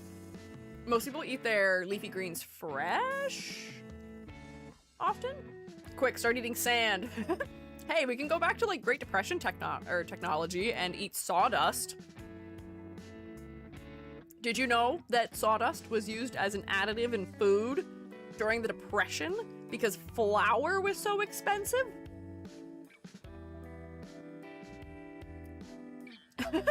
No thanks. They saw dust. They did see dust. That also was a thing they could see, but yeah, they were eating it, yes. Yeah, the Gary diet is apparently in, unfortunately. Good God. Eat sunlight, but not too much because cancer. Oh, wait, what are those people called? Joey told me about a beep organization that was, like, based around people absorbing sunlight And, like, the leader was, like, some woman who was, like, really disturbingly thin, and they went into her house, and were like, girl, why do you food in here if you're not eating food? And she's like, oh, it's not for me. And she couldn't actually prove that her just eating sunlight diet was true and real and functional. I've never heard of that. I wish I remember what it was called. I'd have to ask Joby. But it was just some, like, crazy, like, religion thing. Some disturbing four-letter word that starts with a C thing that happened. Also, I think throughout history, most countries had inspectors that were supposed to make sure people didn't do that. You mean eating sunlight or eating sawdust? Because I feel like we should have regulations to prevent both of those things, maybe. Neither is good. Breatharianism? Yes! Yes! Is that what it was? I think that's what it is, Angel Kitty. Yes! Yes! Breatharianism. Yes, they were surviving by breathing. That's what it was. There's a guy that did add different types of sawdust in bread he cooked and could identify it by taste. There's also a man who makes wood-flavored ice cream. What strange times we live in. Good God. Let me grab a couple more of these. Snacks. And then we will continue. We will sally forth. Same man. Crazy. What possesses you to want to, do that? What would ever possibly possess you to want to eat ice cream that's flavored like wood? Like, is that tasty? People enjoy that?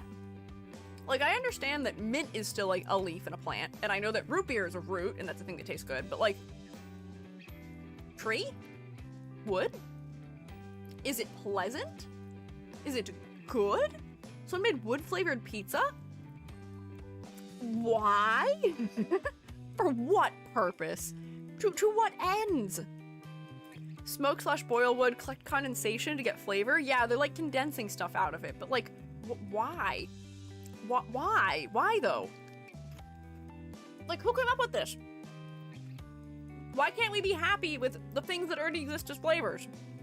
Why do we need new things? There's wood-fired pizza, sure. Hickory smoked meats, sure. Alright, hickory smoked ice cream, fine.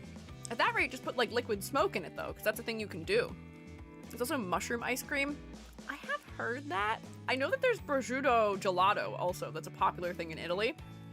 We gotta stop doing this. There are some unholy combinations of food that should have just never been conceived ever, and I think we will be smited. We will be smote for having concocted these things. Our hubris is reaching the heavens at this point, and we must stop. Someone must stop them. Meat ice cream? Yeah. Discovered mushroom gin? What does that even mean? What do you mean mushroom gin? How are you distilling a mushroom into a flavor for things? I can't fathom how this works. Pineapple pizza discourse? Okay, wait, nope, hang on. I have a line drawn. Pineapple pizza is fine. Pineapple pizza is not on the far side of disturbing things we're doing. Pineapple, food. Pizza, food. Wood, not food. Not food, that's the problem. And pineapple is something that you could eat both sweet and savory, so I don't have an issue. Pineapple pizza, that's fine. It is okay. However, I do start to have an issue when we start combining straight dairy with meat, though. So, like, ice cream on a regular pizza? Don't know about that. Strange, peculiar, maybe bad. Don't know. Peas and mayonnaise pizza. Yeah, that's horror, even though it is still food at least. But, like, why? Why those things? Bacon vanilla ice cream's actually good. It really shouldn't be. I guess that is one of those things where people do, like, chocolate-covered bacon. I'm just so confused by all of this existing. Why? Why? No, not beaver discrimination. Beavers can eat wood, but I'm willing to bet probably a lot of money, probably as much money as I own, that none of you are beavers. Because you're all mushrooms. I can see you right here. None of you are beavers. Not a single one of you is a beaver. So I will not hear you on these particular defenses for these foods. No way, no how, not at all. Pizza with wood bark topping. You are all trying to appeal to beavers, aren't you? You're trying to appeal to beavers. That is an untapped market unto this point. And now we're going to tap into the beaver market, and we're going to now start marketing ice cream and I guess pizza and maybe bread to them. Those are good foundational starting foods for beavers, I'm sure. Tuna mayo, barbecue sauce, cucumber with very little cheese is my favorite pizza. What? Is there sauce on there? Aerith, I can't even fathom that as a pizza. What? What do beavers pay with? I don't know. That's a good question. Maybe they can exchange services for goods? What about a pizza made of wood with concrete sauce and paper for cheese? No. No. What is wrong with you? Mm-mm. Mm-mm. No. Nope. Mm-mm. Mm-mm.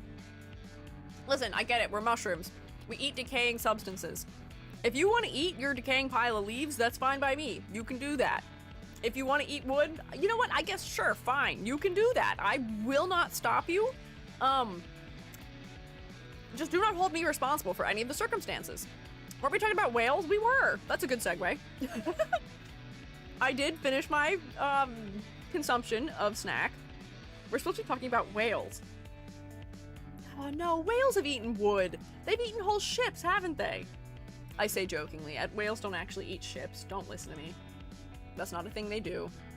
Ooh, here is our whale, though. Oh, it's the one people always think looks like a cyclops. This guy. This fella. Scary. It's the Leviathan whale. Ho ho ho ho ho ho. He looks like the combination of a whale and a shark, kind of at the same time. Look at this little one here. Hang on. I'm gonna zoom in just on this little guy. Look at this devious little fella eating another whale. Look at him. Poor little thing. I love that it does just have like a whale's head shape also, which is just like super squared off. I imagine this is just our best guess though. We don't probably actually know what it looked like, we're just guessing. But yes, he is enjoying the slaughter. He's biting a whale. He's not even biting the whale. He's just giving the whale a kiss and he's screaming. No, don't kiss me. No, I'm supposed to be scary. Who's a cute little shark? Anyways, over here. And back to this fella. Nope, wrong fella. This fella. Nope, wrong fella. Hang on, I got this. I'm pro. Nope, wrong fella. This one. There we go. God. Okay. So. People think that they are closely related to modern day sperm whales. Yeah, closely related to modern day sperm whales, maybe. Sure.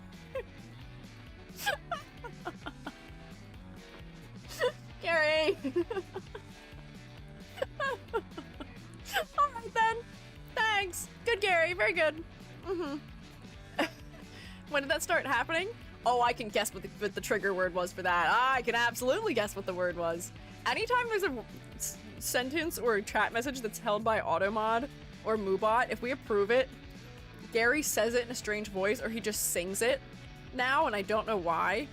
I've never known why. He just is this way and is part of the joy, and I will try not to remove the bug slash feature, but I don't know how. If I update VTS Pog, it may go away, and I don't know. I don't know. But anyways, we have to focus. This fella, this cool fella here, I unfortunately think that I would read this as a shark far before I would read it as a whale, and it's not just the sharp teeth. I know that this whale that we are looking at over here has sharp teeth. Clearly some very big sharp teeth in a disturbing manner. But I think there's other elements that have been handled in such a way that feel much more shark-like than they do whale-like here. The tail is kind of nondescript as far as an animal tail goes right now. I actually can't tell what animal this is maybe perhaps referencing. It almost feels more like an axolotl tail than it does like a shark tail or a whale tail. So this is more clearly the fluke of a whale, because if you think about a whale, sharks have a vertical fluke, which is, if we're seeing a side view shark flukes are like that, usually. For a whale, if you're looking at a side view, a whale's tail is like this, and maybe you can see it from the other side. I'm drawing these where you can't see them. So, if we could see that this is a more whale-like horizontal tail, that might help, because that is what this looks like. This still looks like a horizontal whale-like tail. They've been cetaceans then, since they're related to whales. Maybe a predecessor to cetacean? Google said yes. Hell yeah, there we go. So, first, in order to clarify what animal this is... Oh, I've drawn this on the wrong layer. What is wrong with me? Pull the lever, Kronk. If we clarify what this tail is, I think that might help. And it might just be that the tail is sort of like overlapping itself, and that's why we can't tell what it is. That could be part of what's happening, but like if we have a clearer division between flukes here, and then it goes behind the tail and has more contrast behind the tail. Oh wait, that's definitely what it was. It's definitely just that it was going behind, and I couldn't see it clearly as a result. But I think this is going to come down to an issue of posing, where maybe there's a better pose we could use for this tail. To see that it is, in fact, a whale's fluke. Just like if we stick with the sharp shape language. I forget where my canvas ends, but then you could still have your like really like sharpened tail elements. But if we can tell that it's a horizontal tail as opposed to a vertical tail, I think that'll be a good first clue. Second, I think you may need to exaggerate the shape around the head a little bit more. We tend to think of whales as having pretty squared off heads, hence this illustration also having a very squared off head. Whales often tend to have a bit of a thicker fluke than a shark does too, so this may also help in that department with it. And they tend to get thicker. I know we're going for sort of like an agile build here, but almost I feel like if I could see this on the underside of the legs too to imply an even thicker tail, that might help me to be thinking in the right department about whale instead of shark too. Gary wants to flex his pipes and we should let him. That's true. It is hard for such a cute little guy to hold his voice in for so long. He's got a lot he wants to say, but he does not get to say it all the time as much as he would like to. Horizontal tail, it's just behind him. Yeah, I think it might have been, so we can change the pose to make that clearer. Similarly, I know that whales do also have a dorsal fin, much like a shark does, but I think we end up seeing the shark tail in reference, or not shark tail, shark fin in reference to a shark much more clearly. And maybe that's a point of confusion here too. Also, my raid thing didn't work. What happened? Look, it's still here. And it did play the animation. How cruel and evil of it. Hi, raiders. I'm E.G. I'm a freelance artist Fungi. I'm also an art educator. Welcome in. I'm also a volleyball player right now for a limited time only. Shroommates, can you rotate for the raiders pretty please, if you'd be so kind? Hi. Hi, Momochi. I almost called you Momoichi, sorry. Hi, Momochi. How are you? How was your stream? What were you up to? Hope you had a good time. Mods, could we maybe get a shout out, perhaps, please? Thanks. Ouch. Do not bonk me, or if you're bonking me, you can bonk me if it's because I almost said the name wrong, because that would be fair and understandable. But hi, I'm doing Vtuber design critiques today. We're looking at some non-human fellas, some furry, some scalies, things like that. We're looking at a lovely whale. The white whale, even, here. Oh, yep, okay, thank you. Very good. Put me in my place. Fair. Thank you, mods, for a shout out. You were last seen maybe streaming my summer car? Oh, or having a cozy time rolling marbles in Cozy Marbles. What is Cozy Marbles? Is that like the marbles on stream type of game? Or is it maybe the antithesis to that marble game that is much like, ow!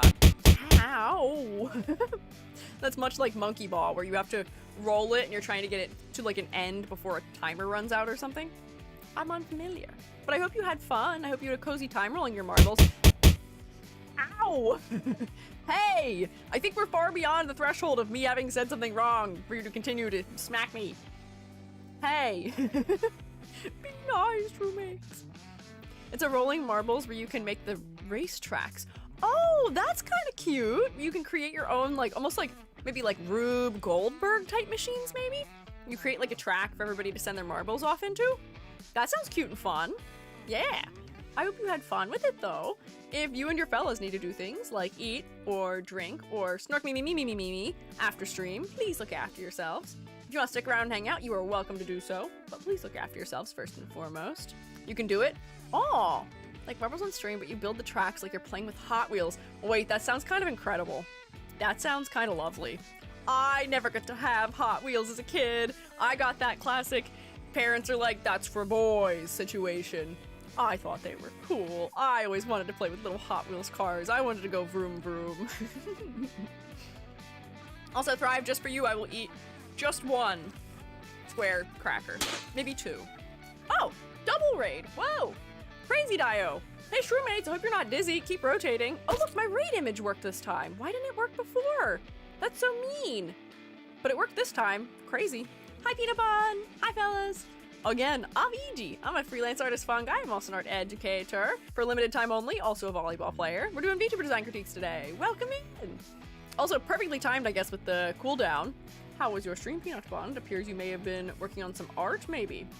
Also, perhaps.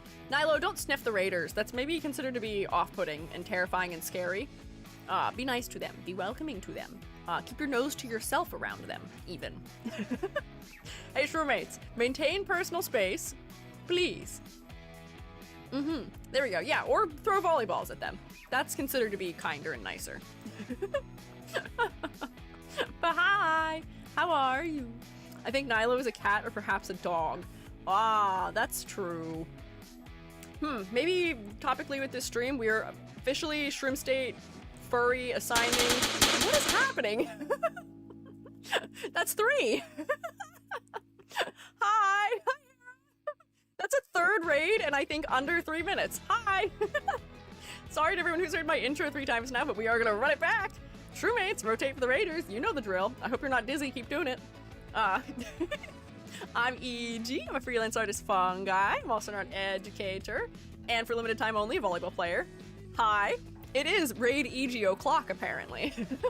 So thank you, Momochi and Peanut and Hera for all the raids. We'll grab Hera a shout out as soon as we are capable of doing so. I think it's on cooldown right now. Your nose is getting tired. See, that's what you get for sniffing people. That's what happens. This is what happens. But hi, we're doing Vtuber design critiques today. We are looking at Juan's OC. It's a ZZZ OC. They are the white whale, and we're providing some critiques, but otherwise, we are generally looking at furry and / or non-human fellas today, mostly. Oh, there we go. Bet.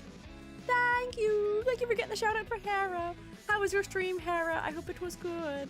What were you up to? It seems like you recently were playing Resident Evil Big Walk and or special events. That Big Walk game looks so cute to me.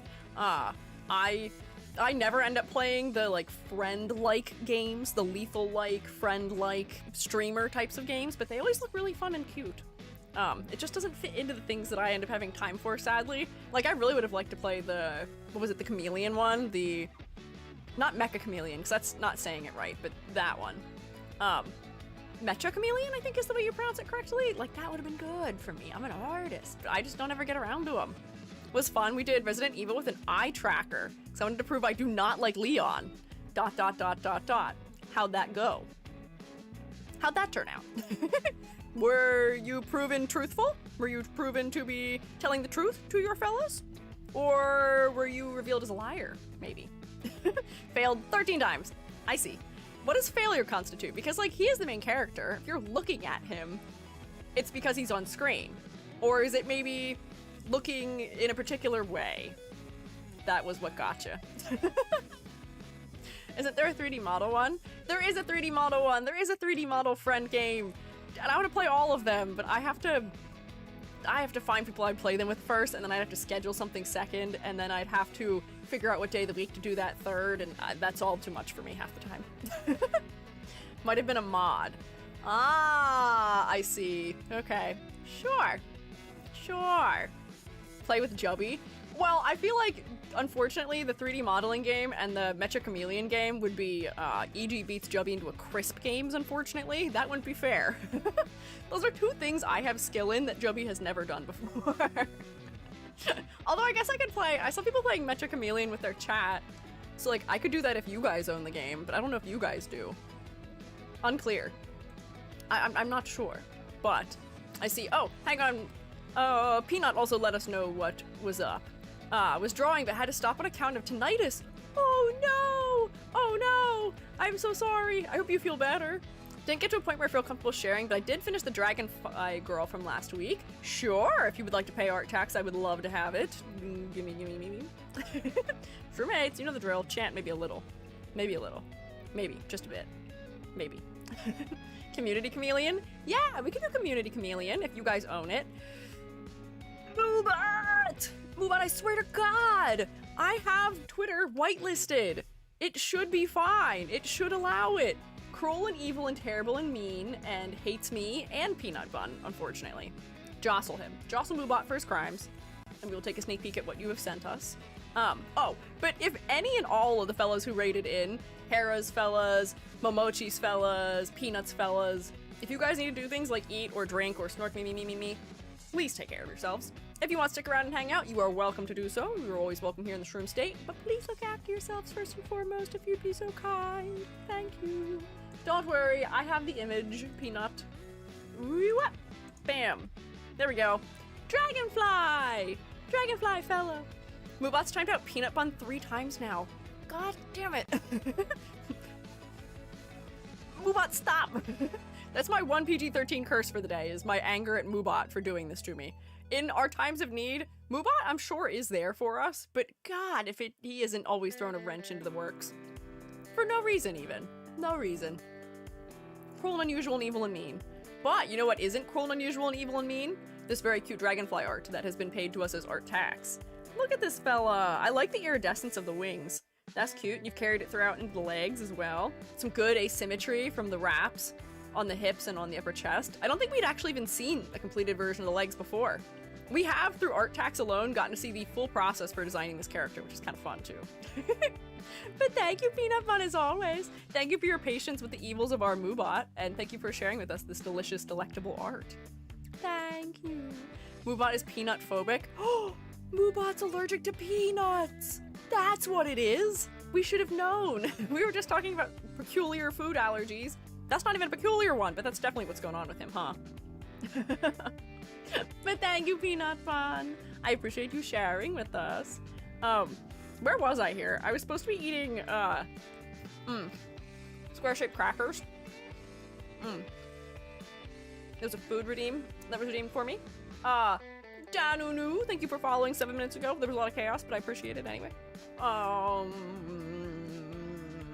Critique. We're critiquing. We are trying to make this fellow look more like a whale and less like a shark. And I'm going to end up, I feel, doing things that may be contrary to some of the design language here, unfortunately. I know that this design is definitely going for something that's supposed to be super duper sleek, but I fear we may need to square off the front of the head more dramatically, so that way we can tell that this is a shark, or not a shark. This is a whale instead of a shark. Because we do tend to see whales as having this really front, or squared off frontal edge of the face, you know? Whales are not sleek creatures, affectionate. That's also true. I can't help but wonder if maybe this fellow would be better served as being a shark then. Because it does seem like most of the shape language here is alluding to this fellow being tanky, but also rather sharp and somewhat sleek too. All these sharp points on the collar, on the legs, on the harpoon arm, and things like that. But maybe we just have to make the head more square, perhaps? And I wonder if something as simple as being able to see something that is like a reference to there being a blowhole on here would be enough of a reference. Like if you have like something that like ever so slightly like sits in on that upper edge of the head, maybe that'll be enough for us to realize this is a whale instead. Idea of white whale is too good to pass on. I know. Orc might be better because they're pretty fast moving while being whale adjacent. Maybe. Does Juan have beef with a megalodon, which is the theorized enemy and prey of leviathan whales? Or giant squid, which is the natural enemy and prey of modern sperm whales?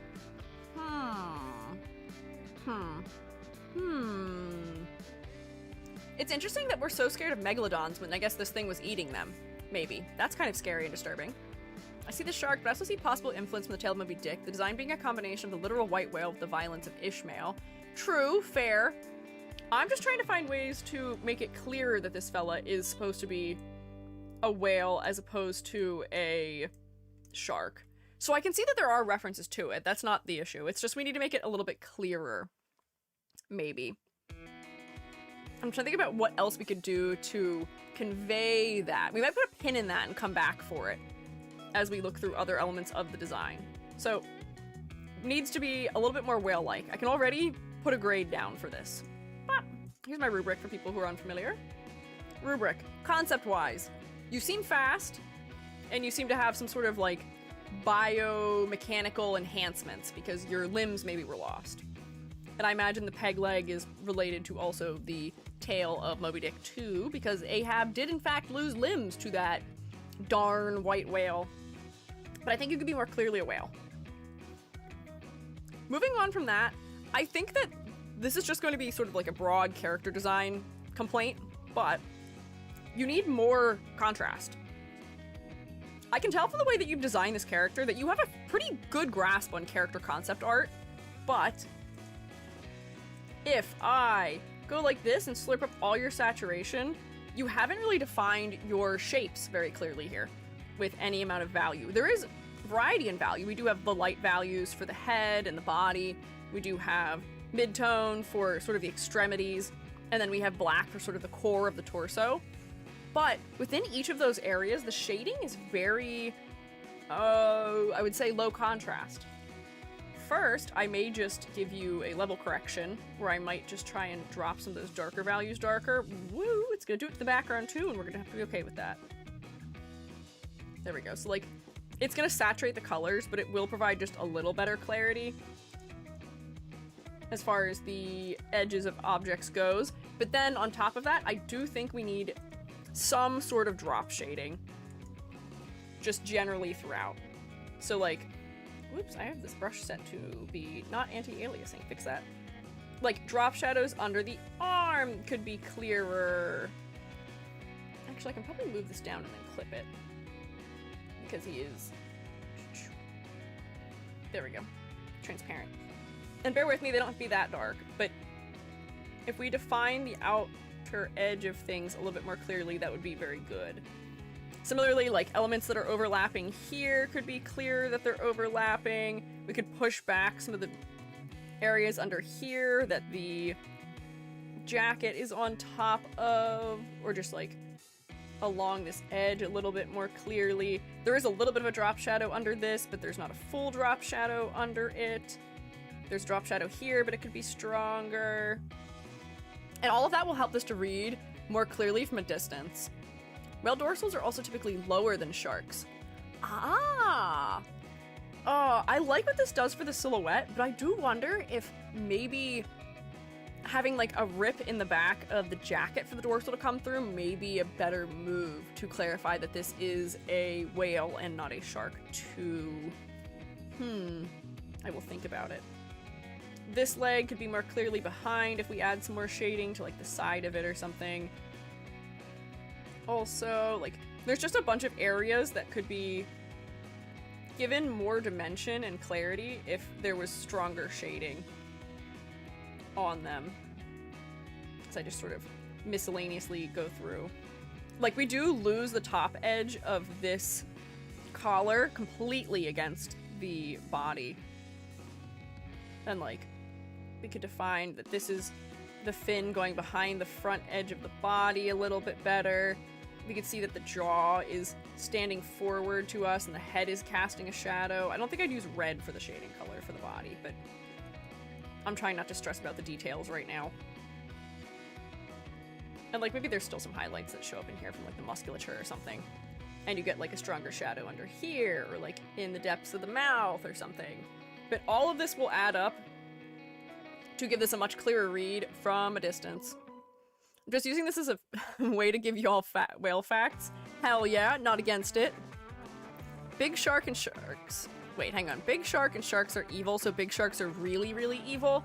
Hey, I protest that. I don't think sharks are evil. I think sharks are cool, misunderstood creatures that have had a lot of propaganda served about them to make people very scared of them when they are undeserving of it. I think sharks deserve better propaganda. They deserve to be cared about on the public scale and in movies in a friendly way. I think they deserve the dolphin treatment. Dolphins have evil in their hearts. Dolphins are smart enough to have evil in their hearts. They drown people on purpose because they think it's fun. And yet people are always like, oh, the dolphins, they're so cute, they're so pretty. I'm not going to disagree with you, they are pretty. However, the shark isn't harming you because he's like, haha, look at that guy, let me get him. I'm going to get him, I'm going to eat him. Sharks are essentially like big toddlers. The way that they experience the world is through their mouths, because that is their like best sensory organ essentially, like their nose and their mouth. So in order for them to understand what they're interacting with, they usually put their mouth on something or put their face into something. So a lot of the time, unfortunately, that is what happens. They also can't tell that you're not a seal. They think you're a thing they want to eat. They don't want to eat people. They want to eat scrumptious, delicious seals. And unfortunately, we do tend to look a little bit like seals sometimes when we are floating on the surface of the water. Yeah. People treat sharks like Californians treat brown recluses. Are Californians really that afraid of brown recluses? I have brown recluses where I live, and you just avoid them. You just tap your shoes out to make sure you don't have them in your shoes if you haven't worn them in a while. They're not like something to be scared of. There's no brown recluses in California. Then why are they so scared of them? Why? Aren't you supposed to be scared of brown recluses? Well, yes, but apparently maybe not when they don't live where you do. Don't fear things that aren't where you are. What are you doing being scared of sharks when you live in Idaho? Like, where's he gonna get you? The sharks are not gonna get you in a landlocked place. What are they gonna do, swim up the river? No sense in being scared of a shark.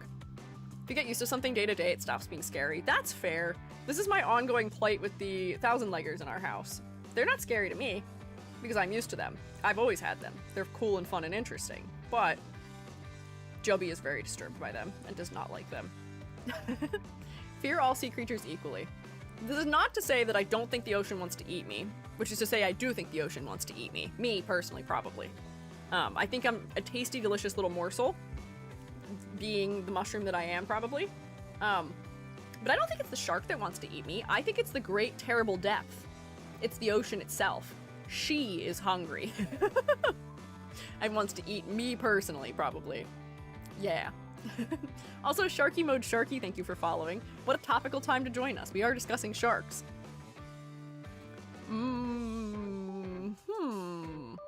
So, shading for clarity. Bam. For color palette, I think you could add a little more visual interest somewhere in this. I do like that you've shaded your white areas with a cool undertone that does activate them. And the black of the design does have like a purple to green undertone in it, which is nice. It is activated. It's not just a flat, neutral black or white. But I feel like this design ends up being very monochromatic because this orange and this orange are still very similar to each other. And I can't help but feel like I want this to be a much cooler tone. Or maybe I'm also probably screwing it up by having the shading that's on the head be warm instead of cool. If I go like this and like this, that'll help. But if I also, bear with me,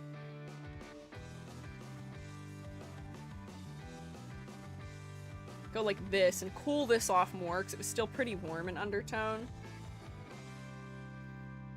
That might help add a little more visual interest to it. Yeah, I feel like that helps just a little bit. Maybe some of the metals could be cooler also if I put them like up here.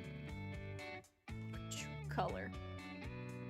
Nope, not like that though. Hang on. Just subtly like a more steel type of gray. cool cold steel.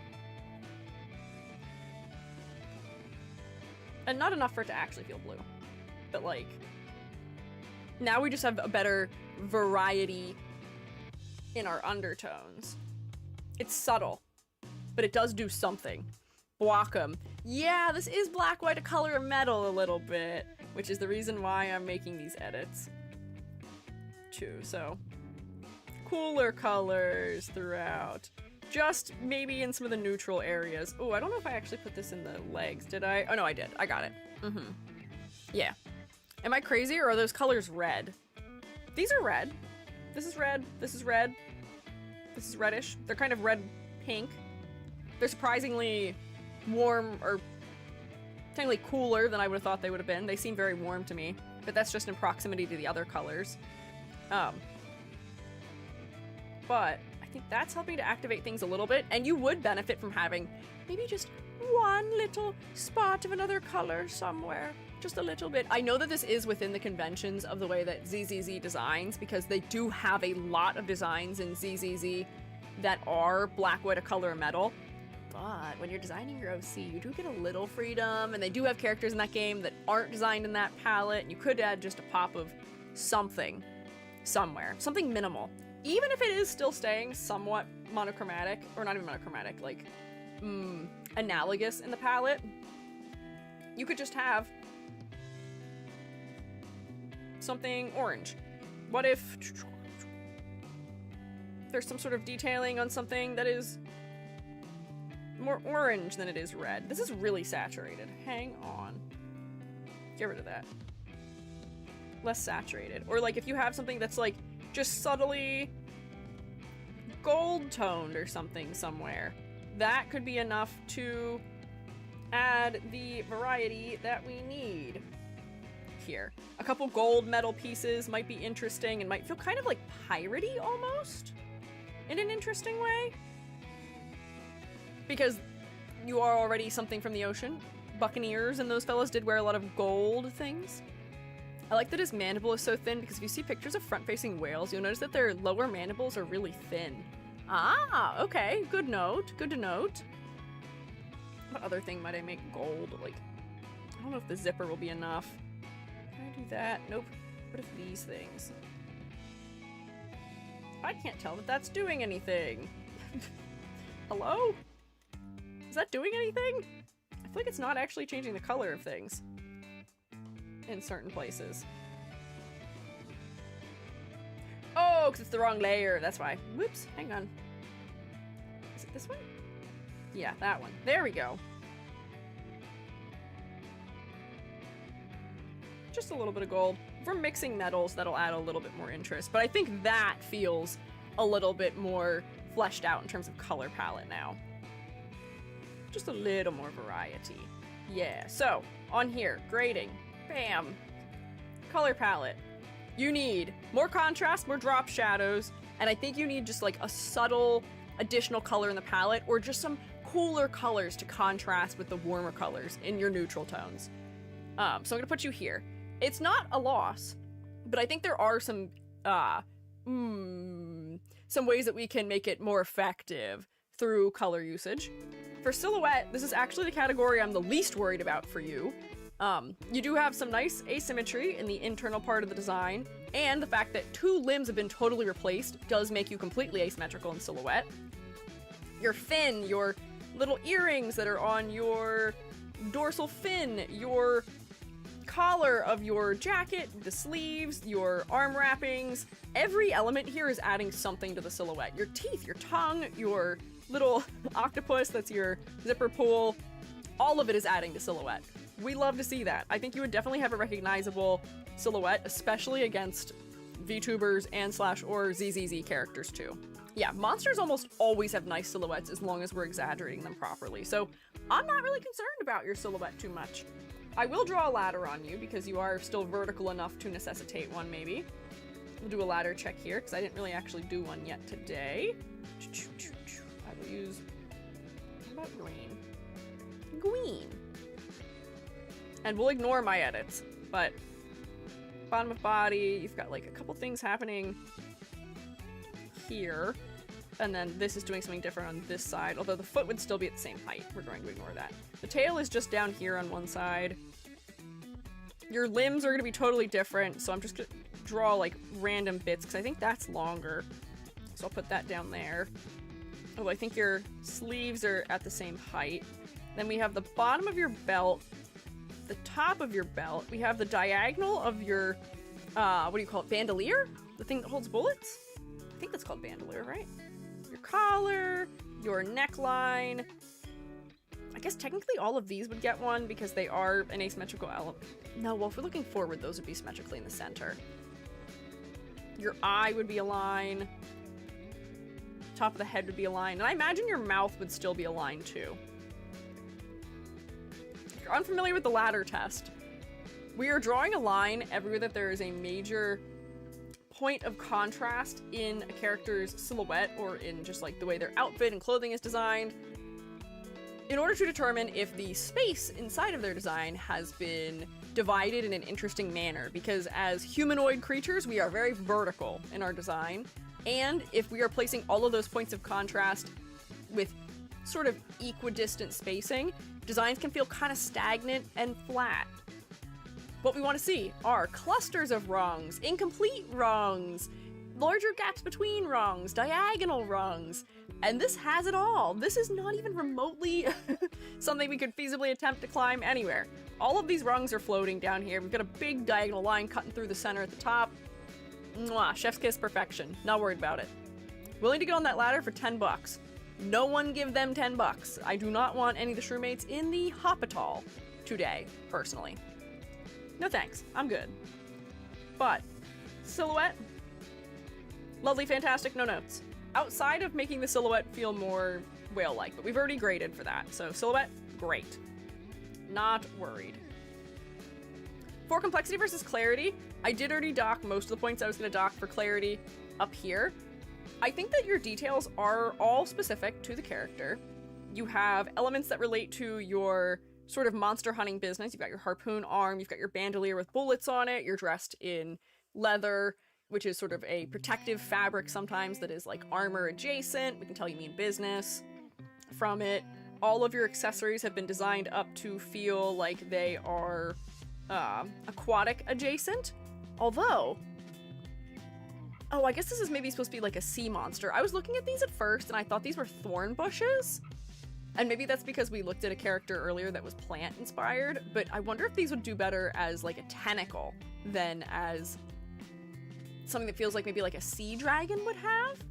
Just because I feel like they don't read super clearly from their silhouette. They don't relate as closely visually, you know? But otherwise, I think the level of detail is fine, and all the details do relate back to the concept effectively, so I'm not worried about that. And then for focal point, I think the focal point is decently the head. You will benefit from the EG special, which is the sweeping gradient, to help make sure your tail doesn't become too focal. And the way I've drawn it made it more focal than it was when you had it. But let me just select... Whoops, hang on. Nope, not that. Select you. Oh, okay, hang on, this might work. We'll see if I can do this properly. And we're going to add a sweeping gradient. And what this does is it just sort of knocks back the contrast of the lower elements in the design. And I usually will apply this on a multiply layer, but sometimes you can do it not on a multiply layer. Sometimes you can do it with a lighter color instead of a darker color.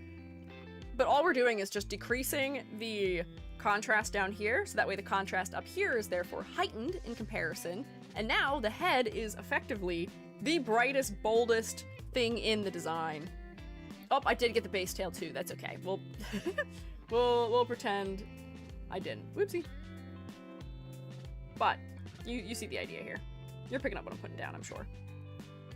So for focal point, I think you are most of the way there. I think it's just going to come down to the way that you are rendering the character, whether or not the head ends up being as truly focal as it needs to be. But you've got all the right elements. This is just one minimal thing that needs to be done to make the head focal. So overall, I did put you on the fridge. I thought your design was neat, and it was very memorable. This design being in the folder was part of the reason why I wanted to do the critiques in the first place, because I feel like so much of what we see when we do these non-human critique days is cute, friendly, furry, like guys who are like, oh, just a little guy, pat you on the head. And we have not had as much variety. This has given us the variety. This guy is intimidating, sharp, scary, cool, and I'm so happy to see it. Thank you for submitting this for critique. Let me do math real quick here. 2, 4, 5, 6, 7, 8, 9 out of 10? With the bonus point, I believe. That's the grade. Hell yeah. Good work. Can I get a round of applause, please, for Juan's design here? Wahoo! A muscular, hunky furry, very, very popular for certain viewers. Yeah, I did see a couple people in the YouTube chat saying that they would definitely pull for this character if they were in the ZZZ. Hey, ZZZ. Maybe sharks. Maybe whales? Maybe cetaceans, even? I know they do have a character that is a bear in that game that people really like. They may even have 2 bears. So, go for it. Oh, they do actually have a couple more, like, furry adjacent characters. They've got the cat girl too, don't they?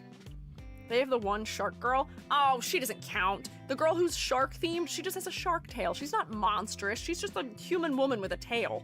No. Yeah, real shark. I demand real sharks. Not just Ellen, that's her name, yeah. No. Ellen DeGeneres does not count as a shark girl. Not enough. 2 bears, wolf butler. Oh, I forgot about the wolf butler. Yeah. The people demand more furries, I guess, from ZZZ, which everyone loved, and then the game makers went, what if we never made men again? Classic gotcha situation, if I do say so. But let me save this, let me close this, and let me keep us moving, because I think we're actually a little bit behind where I would want for us to be right now. I don't think we've moved as quickly as I would have liked. It's already 4:30. I think I got super duper uber distracted and also started a little late. Whoops. So, next we have Aries, who uses any pronouns and can be found at Supa on Blue Sky. And also on Twitter, but I have Blue Sky here because they're apparently more active there, I think. So, the details here are that this fella is just a silly dog. I'm unsure about the clothing. I've never been good with fashion. Thinking about making the base design better so it could stand out on its own without the clothes, but also I don't know how exactly. Let me put you on a lighter background for a second here because I feel like I can't actually see the blue very clearly. That's better. Yeah. I'm gonna tell you something first and foremost here. I think that you are already cute and easily identifiable the way that you are. You've done a couple of things specifically enough that I think you could change your outfit very dramatically and we would still recognize you. Those things that you've done specifically are, you've got blue scleras. Not a lot of people have blue or a color in their sclera. You've colored the sclera instead of the iris. That works. You've also used sort of like eye makeup, or maybe even what would be like a fur pattern around the eyes that's pink. Often when we see people putting like eyeshadow or eye shading on a character's design, they put it on the upper side of the eye.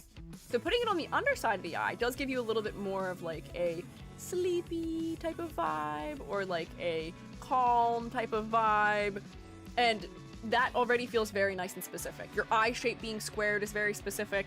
Your ears being super cartoony and having this nice heart shape around your face is real specific. And then drawing your whiskers floating off the side of your body is also nice and specific too. I'm not super worried about you being able to be identifiable in any other way. Like, you can change your outfit, we'd still know it's you. You could not wear an outfit, we'd still know it's you. So I don't think you need to worry about that too much. E.g., how would Twitch mind a no pants though who wears a top furry? Great question. No clue. I have no idea. I don't know what the ruling is on furries when it comes to Twitch and or YouTube. I imagine if you have a non-flesh colored fur, you are more likely to be okay, because a lot of those platforms are determining something is not safe for work based on an AI algorithm. They're doing it not by having real people report them most of the time. So if your fur is white, it's probably not going to decide that that's skin. And I think furries do get hit when they have like a more skin colored fur and are not wearing clothes over it. So I feel like in this case you might be fine, but I don't know. I'm not sure. The pattern on the top is unfortunately placed Yeah, you may want to move where some of those spots are so that they don't feel like they're something that we are seeing through the shirt. Just these ones here. Maybe you don't even need them in that area, but like we could put like, if you had them, just put them further towards the edges. Compare that to Donald Duck. I don't think anyone would mind him. Yeah, I agree with that. I don't think people would mind Donald Duck. So I think this would be safe and fine. As far as silhouette goes, because we were already discussing that just a little bit, as far as your head goes with your ears, I think your ears are nice and specific. I think that the shape of your body is specific enough. You are a little bit more on the plus size end as far as character designs go, which I'm happy to see. We don't tend to see a lot of that in character design, which is something that I often lament. So that I think will already be something that can set you apart from others. I do think that there's something about your head that felt a little bit stiff with it being in a fully completed shape. I feel like you may benefit from letting this fur sort of overlap your collar a little bit more, or maybe even if it come up like over your face. That might be a better way of connecting your head to your neck here. Just because the full wrapped around line almost makes it feel like you're wearing your fur as like a shirt underneath. So, whoops, we could just open that edge up a little bit so that it can breathe a little better, maybe. But that's something that's not super important, maybe kind of minor. Head is quite cartoony, like wearing a helmet with ears. It is, which is why I feel like I need to merge it with the rest of the body just a little bit more, which is why I've sort of cut this angle so that we can see that the neck is sort of attached to the head also, and that it's not its own like full helmet thing. The design is overall very cartoony, but I feel like this just feels a little bit more consistent stylistically with the design. So, as far as your base body goes, I don't have any issues. I think this looks fine for design. I think you're nice and specific. The color palette is already interesting from the fact that you have pinks and more than one blue. You've got a teal blue and you have a like closer to like true blue, in quotes maybe, royal blue even, and then you have a little pop of yellow too. Color palette, fine. This little bit of gold here is maybe a little bit distracting focally, but I don't think it's too bad. Your eyes do still stand out a good bit because they are so super duper uber saturated. So I think just for your base body design, you're doing a-okay. That's my only modification. For your outfit, I think we could do something more with this, and I think that it is working against you in a couple ways, unfortunately, too, right now. At least focally. Is this technically an off-the-shoulder jacket? The last one definitely was, but I don't know if this one is. This isn't really a jacket. You know? Last one wasn't off the shoulder. Oh, you know what? I guess the last one was an on-the-shoulder jacket. Maybe. Well, no point. No bingo for you. Not right now. So, things that I would think might benefit this design. Right now, I think you need some exaggeration in your clothing, because otherwise your legs end up being the same width all the way up and down. Your arms do at least taper to sort of a triangle at the end, but it could be maybe more interesting if your sleeve had like a little bit of like dangle to it, where we can see it like under your hand or something. Please yell at me if I stop using lasso fill also, because I don't know why I'm not using it. So then the sleeves will add more to your silhouette if they're sort of like longer, and maybe we can see your arm going through in here, and then there's like a dark color for shading where this is like wrapping around over the front or something, because I feel like this would be a slightly more interesting shape in your silhouette. If you're going to wear clothing as a furry, I hope that the whole point of the clothing is to add to silhouette. And then similarly for your leg warmers, you could just bulk them up at the bottom, probably. That's sort of a favorite solution of mine for adding weight to the bottom of the character a little bit more, is just exaggerate the width of things that are down here. Maybe there's just like another lump down there or something. So that might be a good little bit of exaggeration to add. However, I feel like I almost want to send you back for fashion research. I feel like we could find a more interesting garment for your legs. This shirt feels nice and specific. It's tied in the front, it's a crop top, it's long sleeved. That's specific. It's got a little bit of pattern work on it. But your leggings right now are just sort of like the first thought of like a leg warmer. Is there something we could do to the leg warmer to make it more interesting? Is there something else we could do to it? Is the outfit meant to read 80s? I'm assuming it probably is. I would guess. Because the top is very 70s to 80s and the leg warmer is also maybe 2. So is there a particular thing we could do with the leg warmers that makes it feel more aligned with that time period? I'll have to think about. Or also color-wise. Is there a different color they could be? Because right now, I will say, they are very distracting focally because they are a similar saturation to your eyes. Very similar saturation to your eyes.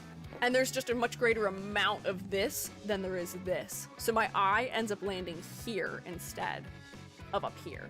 So maybe they just need to be a little bit darker or something like that. 80s love animal prints. What is the vibe on animal prints to furries? Because to them, is an animal print considered morbid? Because that's a reference to, I mean, technically it's a reference to animals being skinned, isn't it? And I know that in modernity, we don't use real animal furs. We just put the pattern on things. But I don't know if they would, how they would feel about that. Who cares? It's just for fun. But they may care. I don't know. Animal print's fine as long as it's faux. Okay. If furries would not mind that, then maybe that could be fine. Make them a darker pink. I think they would do well with being a darker pink. Let me see about... How can I edit these in an easy manner? If I go like this, I guess I could just hue, value, saturation slider them until they work a little bit better. Color-wise. Bam. Grab this. There we go. We wear nude colored things, so same idea. You know, I guess that's fair. Although we wear nude colored things because we're trying to disguise it against our own skin, which I don't think is what furries are doing. I don't think they're trying to disguise, you know? Want art of a zebra and leopard print and leopard in zebra pattern? That sounds cool and kind of fun. Let me layer, new correction layer, luminosity. Luminosity, down. Honestly, that is already an improvement, I think. I might pull the saturation just a little bit too. A little bit cooler. Like a little bit more indigo. I feel like this is less distracting than it was before. It's not quite as like peppy and colorful, but maybe that's something that could come back through a little bit of like pattern or something.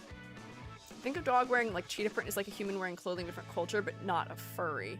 But I'm not a furry. Okay, fair. We can make suggestions, and if there are suggestions that the furries are like, no thanks about, that's okay.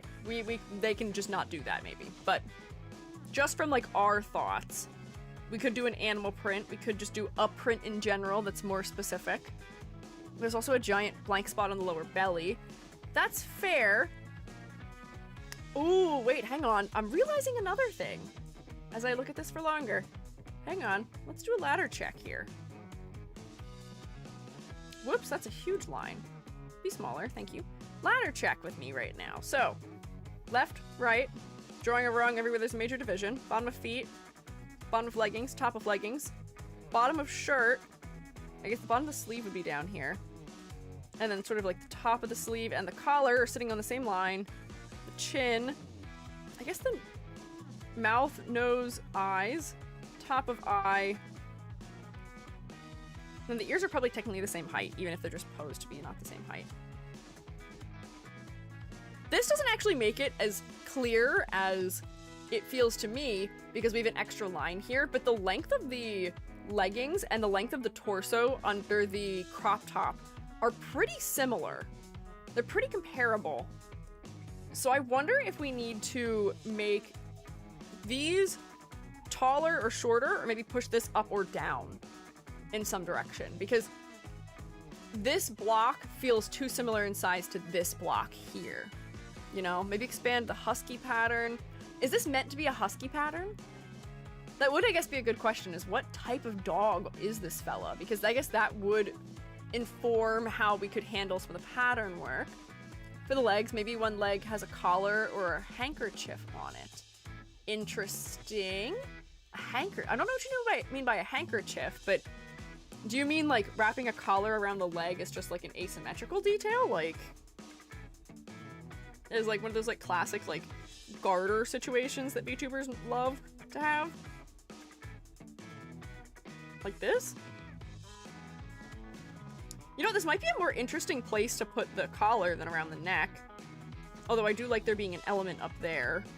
Maybe. What about zigzags or other shapes? That's true. We could think of other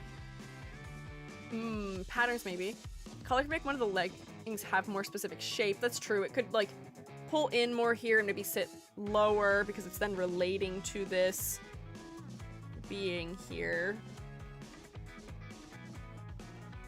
in some capacity. Maybe then we get repetition from this element so that way it being gold doesn't stand out quite as much. Give you another one of these like charms down here or something.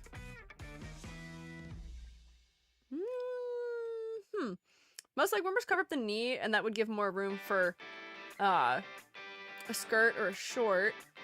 That's fair. I feel like the decision to not be wearing pants is intentional here though. So I don't know if I would want to change that. For a handkerchief, I was thinking that the bandanas dogs sometimes wear over their collars. Ah. I wonder if there's a way to make a bandana feel like it fits into a 70s style when worn around the neck. 'Cause I feel like to me that might end up being a little bit like cowboyish. I know that wearing bandanas on the head is not something that would have been uncommon in like the 80s, but I need to think about it. Like an ascot Scooby-Doo vibe style.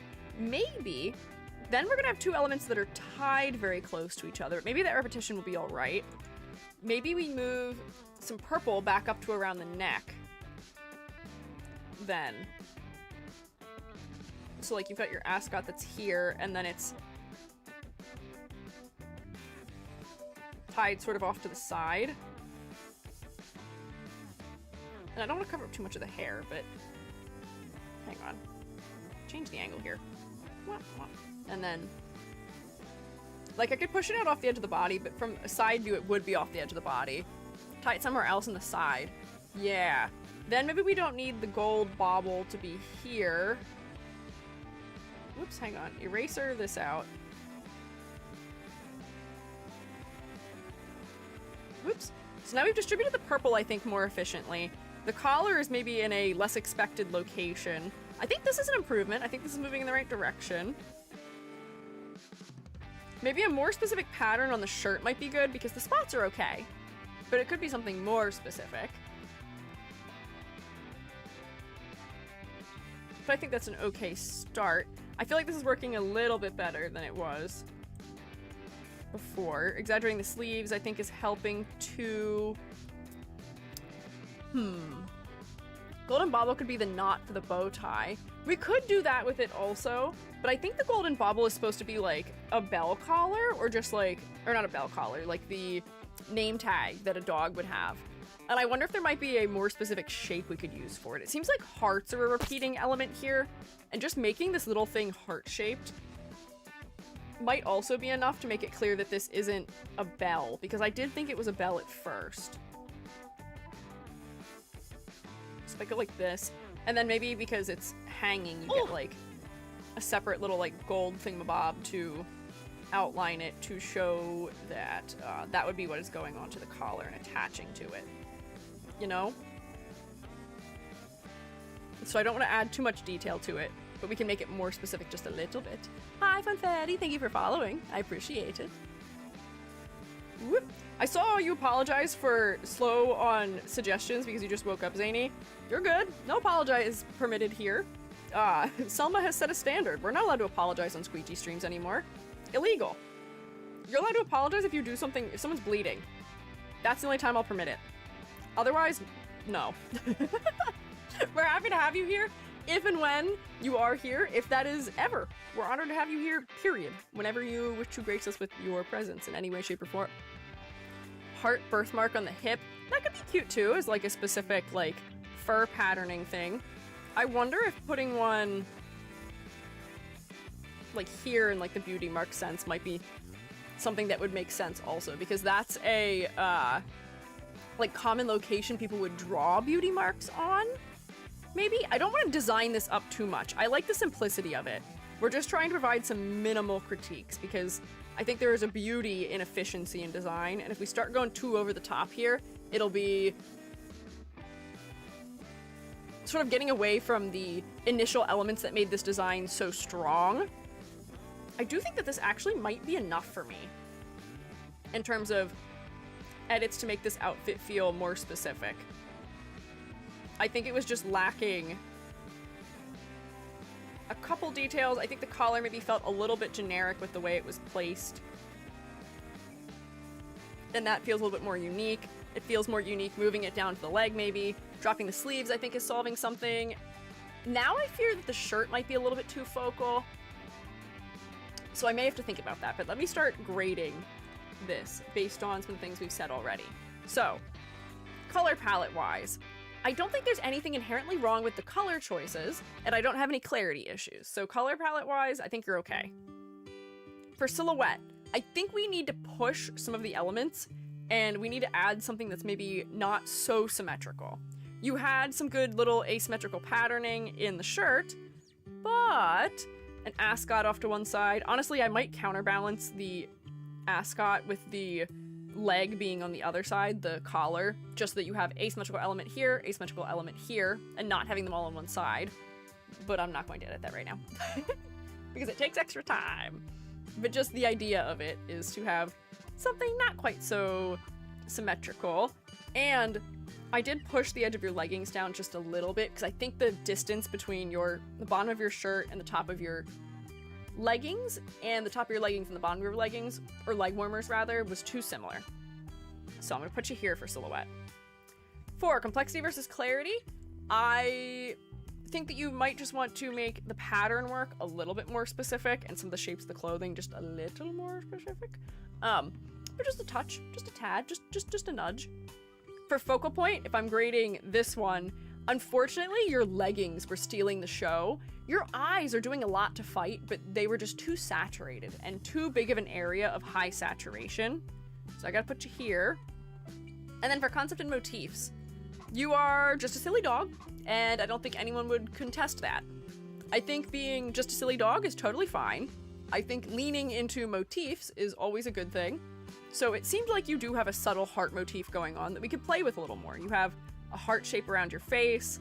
The bottom of this, the way it's tied, is almost heart-shaped. You've got heart-shaped paw pads.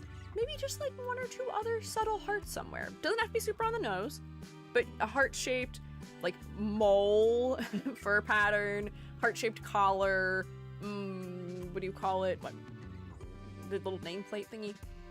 Might be good. Focal point is because the fur is pale and any clothes color will make it focal. That's fair. That's fair. But I think it is also because it's a big area that's pretty saturated. Although I still think the head is competing somewhat effectively.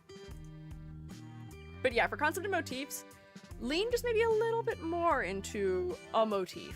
The heart, maybe something else if you have a different idea, but a motif that is subtly applied would be great. Dog tag, yes. Yes. Yes, that's the word I wanted. Good God. I feel like sometimes my usage of the English language just completely irrevocably just fails me during stream, and I don't know why. I swear I'm more eloquent usually. And then sometimes I just am not. But overall, that's a grade. And it goes on the fridge, because I thought your design was very cute and memorable, and I thought it was very efficient, for what it's worth. I love efficient design. I love little guys. I love characters that are telling me everything I need to know about them with as few details as possible, and you are doing that. So, 1, 2, 3, 4, 7, 8 out of 10? Hell yeah. Can we get a round of applause for Aries, please? Wahoo! Thank you for submitting your design for critique, and thank you, Shroommates, for all of your helpful suggestions here. There's some good ideas thrown out here for editing this design. Me save it. Pop. So I think that's our third critique for today. We're on to our fourth.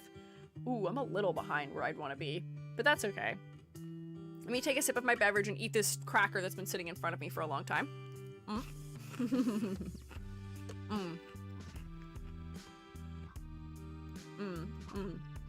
Tasty. This is Adarastrix, who uses he/him pronouns and can be found at Adarastrix. The name of this character is Spade, and the lore behind him is that he's a character from an old video game that gains sentience and jumps between different games to play them, kind of like the game jumping in Wreck-It Ralph. So yes, this is a dragon that slays, and is also a low poly VTuber model. Look at this low poly fella. Oh wait, you can see... I used a selection to remove the background because it was white and it was too intense. But you can see my selection didn't do the greatest job. I missed some spots. I can't blame the selection, it's me. It was I that missed. There we go. And then if I go like that, there we go. That's a little better. Oh, and then wait, hang on, there's this too. There we go. Better. It was just kind of hard looking at a fella who was so dark in palette against such a light background. There we go. Instant focal point because the head is bright. True. We can immediately say head focal. Well done. True. Why is my brush too small? Hang on. Bam. However, I will say my biggest critique for this design is low clarity, unfortunately. And it's not even coming from the fact that it's unshaded, because I'm having the issue here where there's shading too. I just think some of the color choices end up being too similar in value for me to be able to understand where one object stops and starts clearly, especially from a distance. So if I go like this and go... Your arms end up kind of just merging all together. With the glove, the bracelet, they merge into your sleeve a little bit. I do lose your head against your neck against your collar, which then I do lose your collar against your chest also. So I think it would have benefited you to have picked maybe a slightly lighter color for the dragon scales, or maybe a slightly darker color for the jacket. I can tell you're not adverse to spot blacks, so if you'd be so willing, you might be able to get away with just fully spot blacking some of the elements. So like if your collar was a pure black, all the way around, even behind you, use your lasso tool, e.g. for the love of God. That would probably help me to separate your chest from your collar, from your neck. And then similarly, I'm gonna do that for your bracelets. You can use maybe like a light edge highlight on them if you want to convey material. But this will just be clearer from a distance in general. If we're gonna use spot blacks, use them. We could even use them for the buckles that are on your legs then too, to keep sort of similar types of elements handled consistently. But now I can see that from a much greater distance. Same issue I consistently have. Yeah, it is tough. This is something that I am still trying to figure out what the best solution to is, and is also a spoiler for things that I'm doing. But I am making a pie crew, which I've been making for a very long time. It just slowly, just chipping away at it over time. And I'm trying to make one that addresses all the problems I sort of just consistently have with pie crews across the board, which is that a lot of them have, they just don't have good options for certain things, where like, they don't have a good variety of skin tones, they don't have more than one maybe like body type and things like that. And I know that adding those things does sometimes pretty extensively increase the amount of work that you have to do on it. But I think that if you're going to be spending all that work on a pie crew anyway, you may as well put the work in. But the trouble that I'm running into and trying to solve right now is trying to make it so that I can have dark clothing that still has enough contrast with my darker skin tones. And it is coming down to rendering right now, and I'm trying to rely more on like edge highlights without going overboard to clarify it, but then sometimes it ends up looking weird on some of the other tones. So it's definitely something that I've been workshopping a solution to. And I know that that's probably what's happening here. Having a darker skin tone with darker clothing can be kind of hard to balance. The same way, the thing we complain about more often, light hair, light skin, light clothing occurs. That to me is an easier solution because I can just make things darker. And people don't tend to be bothered by, all right, well, skin tone needs to be a little bit darker. Shirt needs to be a little bit darker. But with the color black, you can't make it darker. It doesn't go darker. And if you make it lighter, it doesn't actually feel like the color black sometimes. So this is one of my teacher become student moments where I'm doing a whole bunch of research into how photographers handle like dark color contrast, essentially, to see if I can then apply that to the pie crews. And I will show you guys anything and everything that I figure out from that, because it's a good experience for all of us to be learning, you know? Love the shape language on this one. I do agree with that. I think there's some good shape language on this design. We'll talk about silhouette for this in a second also. But I'm just filling in more and more spot blacks here. Maybe a fair thing to say. Uh-oh, did something get bonked? Adding just an undertone of blue to spot blacks helps it seem a little darker. That's true. Are people familiar with the concept of rich black versus flat black? E.g., watch where you're focusing the camera? What? What do you mean what do you mean focusing the camera? Where I'm looking? I don't know what you're talking about. Huh?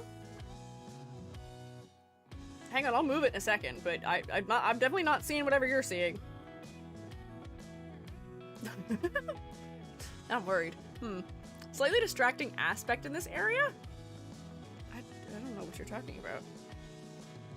But yeah, rich versus flat black is a good thing to consider. Flat black is just this value. Rich black is a black it's a very particular black that has a little bit of blue in it. Is it this one? Maybe. There's a black that you can use that feels darker than black. Hahaha, anime reference. Haha, anime reference. Darker than black. Who watched that one? Me! I've had that song stuck in my head all week. The intro. I know I can kill. What truth exists beyond the gates? Anyways, look at these spot blacks. Look at all the clarity they're awarding us here from their inclusion. Commit! I didn't see until Amber pointed it out. I see it? What are you talking about? Why am I missing something? You guys do this sometimes when I've accidentally drawn a weird shape, but I don't think I've drawn any weird shapes. Wow. What am I missing at? Can't unsee it? Amber, DM me in the mod area. What am I supposed to be looking for here? Tell me what's going on. I don't know what's happening. Got junk? Oh, okay, I see. Okay, I see what you're saying. The contrast is so low that I'm amazed any of you even saw that first and foremost. I don't think this is any issue. I think we're gonna be okay. Settle. It's gonna be all right. It's gonna be okay. It is literally defined by a single line. We'll be okay. Specifically when you zoomed in. I guess it's a little bit clearer. It'll be okay. It'll be all right. Don't worry about it. So, okay. As we were saying, spot blacks for clarity. I think we could also use some of those darker values for the face when it is sort of on this further back plane also. And this is something that for your 3D model, you can just color those areas darker. So then I can see the edge of the face also in silhouette more clearly. Bam. Hell yeah. Anatomy is important in 3D models. This is done tastefully. I agree. I also don't think that this is particularly one-to-one with this, but it's close enough. They did modify some things to make it not live 2D, to make it low poly friendly, but I think they did a good job of emphasizing all the right elements of the silhouette across both images. Except for maybe the shoulders. Doing fur in low poly is not the most fun thing ever, especially if you have a poly limit. But clarity, bam, bam. Just be careful about your values. Honestly, I do feel like this shirt could maybe also be lighter for the sake of clarity, because it does already have a hue that makes it more visible. But, layer, new correction layer, you set your small state. We don't even have to make it super light, but just like a couple degrees lighter really makes a difference here for me. And we could desaturate it if you don't want it to feel like it's actually blue. and you want it to feel more like it's a gray. But I think that's a little bit clearer, so things aren't merging quite so much. So, for color, I think the color choices themselves, no issue. Pink, blue, black, great. Also, like, a more, like, fuchsia-ish, like, red color, too. Lovely. Happy to see it. Just be careful about clarity in it. For silhouette, there's some great exaggeration here. Your hands are nice and big and chunky. Your bracelets are super duper exaggerated, which is real fun. The collar is really exaggerated and sharp and spiky. I do like that we're using sort of consistent shape language all the way through. Sharp nails, sharp spikes, sharp clothing, sharp jacket, sharp fur, sharp hair, sharp horns, teeth, even the eyes and the boots. Everything's nice and sharp. We know this fella is supposed to be sleek and dangerous, although they probably pack quite the punch. So that all works pretty well for me as far as silhouette goes. However, you are a perfectly symmetrical fella. You are symmetrical everywhere. And that's not inherently a bad thing all the time, depending on what you're trying to convey. But for like a more punk aesthetic, I feel like asymmetry does tend to, first of all, come a little bit naturally, and also sort of lean into that chaotic vibe that punk styles do so often, where they feel just a little bit like loose around the edges, a little wilder, a little more chaotic, you know?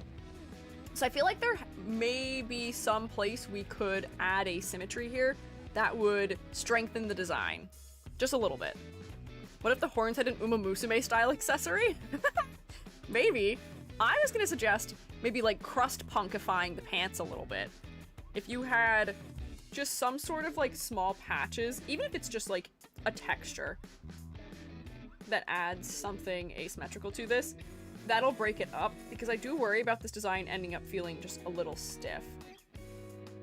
And maybe there's some parts that are like white, some that are black, some that are maybe this blue. I'm a big fan of crust punk style colors, or not colors, but like subtle details in designs, because crust punk pants tend to be super duper overwhelmingly patched everywhere in a sort of low contrast way that just gives them variety, which I think is what this needs. So like if we had patches somewhere, they'd probably want to be a bit bigger. I don't think I've exaggerated them quite enough. But then that could be something that breaks up the symmetry just a little bit. Maybe you don't have to wear your clothing perfectly symmetrically. I know for a low poly model this is annoying, because then you can't draw everything with the symmetry modifier, but like, you know, maybe this one is sitting slightly lower and the buckle isn't perfectly centered on the thigh. Maybe the buckle's like over here. And I feel like I haven't even done enough with it to make it as asymmetrical as I could. But if I go like this, and then I go like this, that's just adding a little bit more variety in a way that's loosening things up.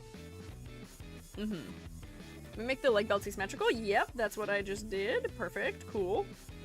And similarly, as I often say when we're talking about hair and fur, maybe the fur doesn't all have to be the exact same color. Also, this is the exact same value as the background is. Hang on. Does that help? Oh, now I lose the horns. Sometimes it's hard for me to pick a grayscale value for a background. Maybe like here? Well, something that's not gonna hurt my eyes. There, that's better maybe. Blue shirt is bothering me, I don't know. Or is it pairing with those pants? The blue shirt is a little bit of an anomaly because there's not much else with that undertone to it, which is why I'm trying to add some of that blue to some of the patches. Maybe the gloves would benefit from having that blue undertone to them just a little bit. Make it red? We could, but then that would make this design pretty analogous? Or not? Well, pretty monochromatic? We could. Hang on. I gotta focus on one thing here. I'll change the shirt to being the red that the pants is. And then I'm going to asymmetrize the collar of the shirt. or the color of the jacket, and maybe the hair and eyebrows just a little bit. Make the gloves the same color, maybe brighten both. This I feel like isn't too bad if we're trying to make something more consistent. I could brighten the shirt just a little more. And then I could use this as the color for the gloves. So then it's just better distributed. I do like the way that you've used the spade motifs as like cutouts in the clothing. I feel like this one particularly is clever. Ah, see, I've done this and now this is actually too similar to that. It needs to be darker. Make darker. Am I asleep or am I awake? Who knows, but one thing is for sure, ... I am Gary. That's true. That's a good thing to keep track of, Gary. I'm glad that you know who you are at the end of the day, even whether you are asleep or awake. You are still you at the end of the day, despite everything, Gary. I feel like that is helping the blue to be more throughout the whole design, but I do think I was enjoying the red shirt more than making the hands blue, which is crazy of me. Normally I would not make things more monochromatic, but I think this fur being purple is enough for me to feel like there's enough color flavor coming in. Yeah, the gloves are too close to the skin color, which I think they still are this way, unfortunately, too. They would benefit from just a little more variety. But all it takes to make you asymmetrical subtly is just adding a couple pieces to the fur that makes it not perfectly symmetrical. You have the hair on top of your head, which is already not perfectly symmetrical, but like this is symmetrical and can maybe not be. Maybe this piece is further down on this side. It's a fun shape though. And then like, actually wait, let me cover those. And then maybe like these ones are the ones that are higher up that have that cutout, and then these little cutouts are lower down. Maybe for the ones behind your head, you have 3 of them on one side. Whoa, crazy. Diabolical even. Or like maybe there's like another little tuft down there or something. But just little things will add up to loosen you up as far as the design goes. I don't know if adding a horn accessory would be great because we already have all the like super high contrast elements from the pink hair happening, and it might just feel too overwhelming, unfortunately. What if it were purple? What if what was purple? What if I was purple? I could be purple. What if cracked horn or missing a piece? Make it look like he's fought. Sure, that's always a classic solution to asymmetry is the, well, just break them. You get a chunk missing from your horn on that side, sure, why not? Although I feel like I'm doing this with too much detail. If we're gonna do a crack, it'd probably be like that. Or maybe you just cut the tip off of one of them, which can always be fun. Then that's storytelling, also. I don't know what it would look like if the gloves were either red or purple as well. We could use this color and try it. Where was my edit to them? Oh, hi, we've been raided. Welcome in, raiders. Sure, mates, you know the drill. Rotate at them quickly. Hi. Hi, Teddy. How was your stream? I'm Squiiji. I'm a freelance artist Fungi. I'm also an art educator. We're doing Vtuber design critiques today, and we're looking at some non-human fellas. We're looking at Darastrix's character Spade at the moment. We're providing some critiques to increase asymmetry right now. But hi, how are you? How was your stream? Thank you, mods, for getting the shout out. Also very kind of you. It appears that you may have been doing a special event today. Is this true? I've noticed that the shout out sometimes lies about what people were doing for stream. So if that is the case, that's okay. But you are welcome to let me know what it was you were up to. Yeah. But welcome. I can say hi to the fellows you brought in with you also. As some of them said hi. I see hi Jinsky and Genesis and also Teddy yourself. You're barely mad it here? 8 here? What is 8? B-I-T.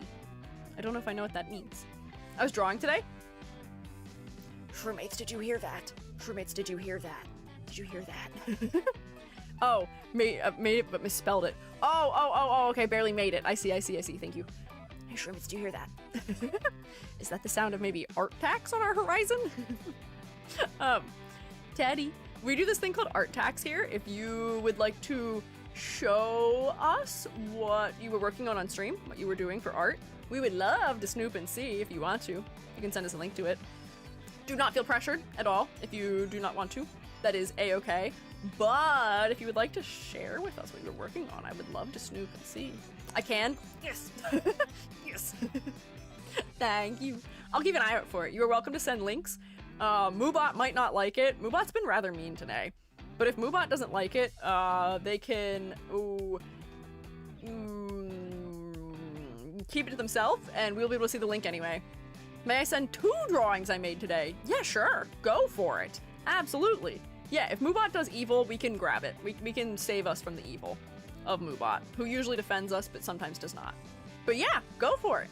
I will keep an eye out for it. But if you and your fellas need to do things like eat or drink or snork me, please take care of yourselves. If you want to stick around and hang out, you are welcome to do so, but please look after yourselves first and foremost. Thanks. Oh, yep, there it was. Hey, Moobot. What type of link even was it, Amber? Oh, Discord. See, I think the whitelist is just like totally broken, unfortunately, right now. Because Discord and Twitter are the 2 whitelists. And it's been grabbing those people anyway. Oh, wait, look at this Rouge the Bat. Look at her. She's so cute. Your art style is so like round and soft. Do you know what I mean? It's so friendly. Lots of very round shape language, very soft shading. It's really cute. The color palette is really nice too. How nice. Did you make this on stream today? This is sick. I'm also keeping an eye out because you said there was a second. Maybe. Oh, yep, there it is. No, Moobot! Mean and evil and terrible. I can at least grab this one. Moobot didn't let me have the other one. So I had to let Amber send it, but here. I got the second one. What? Did you make both of these in one stream? Because if so, crazy. Speedy. So fast. What the heck? I did. It's for future cons. Ooh, do you sell at conventions? That's cool. There's a part of me that has always wanted to do that. I sold at a festival once. Not a convention, but like an outdoor festival. And it was cool, but like, I was so sad that I didn't get to actually like participate in the festival. I was like, oh, I wish I would have. But at the same time, it does seem like a cool thing to do also. I did not. I work on many drawings at a time. Ah, okay. I see. So like concurrently you're working on things. You are a teddy. Is this you? Maybe? Perhaps? Question mark? Question mark, question mark, question mark? Maybe? Perhaps? It's possible. But it's very cute. I like the like window or like frame within a frame element happening here. This almost feels like you're framed against a Polaroid with some beautiful little sunflowers in the background and some atmospheric perspective, pushing the back ones further away from us. It's cute. Was this me? You're very cute. You also drew yourself very well. I like all the detailing on like the, what do you call it? It's not bodice. Is this a corset? I guess technically it might be a corset. Nice little details on it. It's cute. But thank you for sharing this delicious, delectable art tax with us today. And also thank you for the raid. Underbust corset, maybe? Yeah, maybe. I sometimes lack the right word for it because it didn't look like it was laced up as a garment. It maybe is a vest, but maybe it is a corset.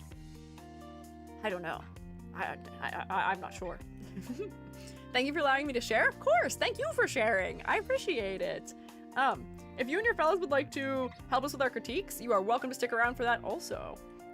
We were making some clarity edits to this design and then sort of just like playing around with some of the color placement. For clarity's sake, where did I edit the gloves? Was it here? It is. There we go. Because now I can just go like this and make them the color. I don't know if I like that so much. I think the reason why this color works here is because it's against the lighter color of the tummy, but the gloves are on the outer part of the body, so they may need to be lighter still. They feel pretty light. I guess I can hue shift them. But then that's kind of adding another color to the palette. What about purple? Do you mean the purple that's already in the palette? I feel like that might be too much of that purple. I wonder if I could just use the color that the inside of the tail is. I feel like I don't hate that. That kind of works. Because this color is just a little bit too similar.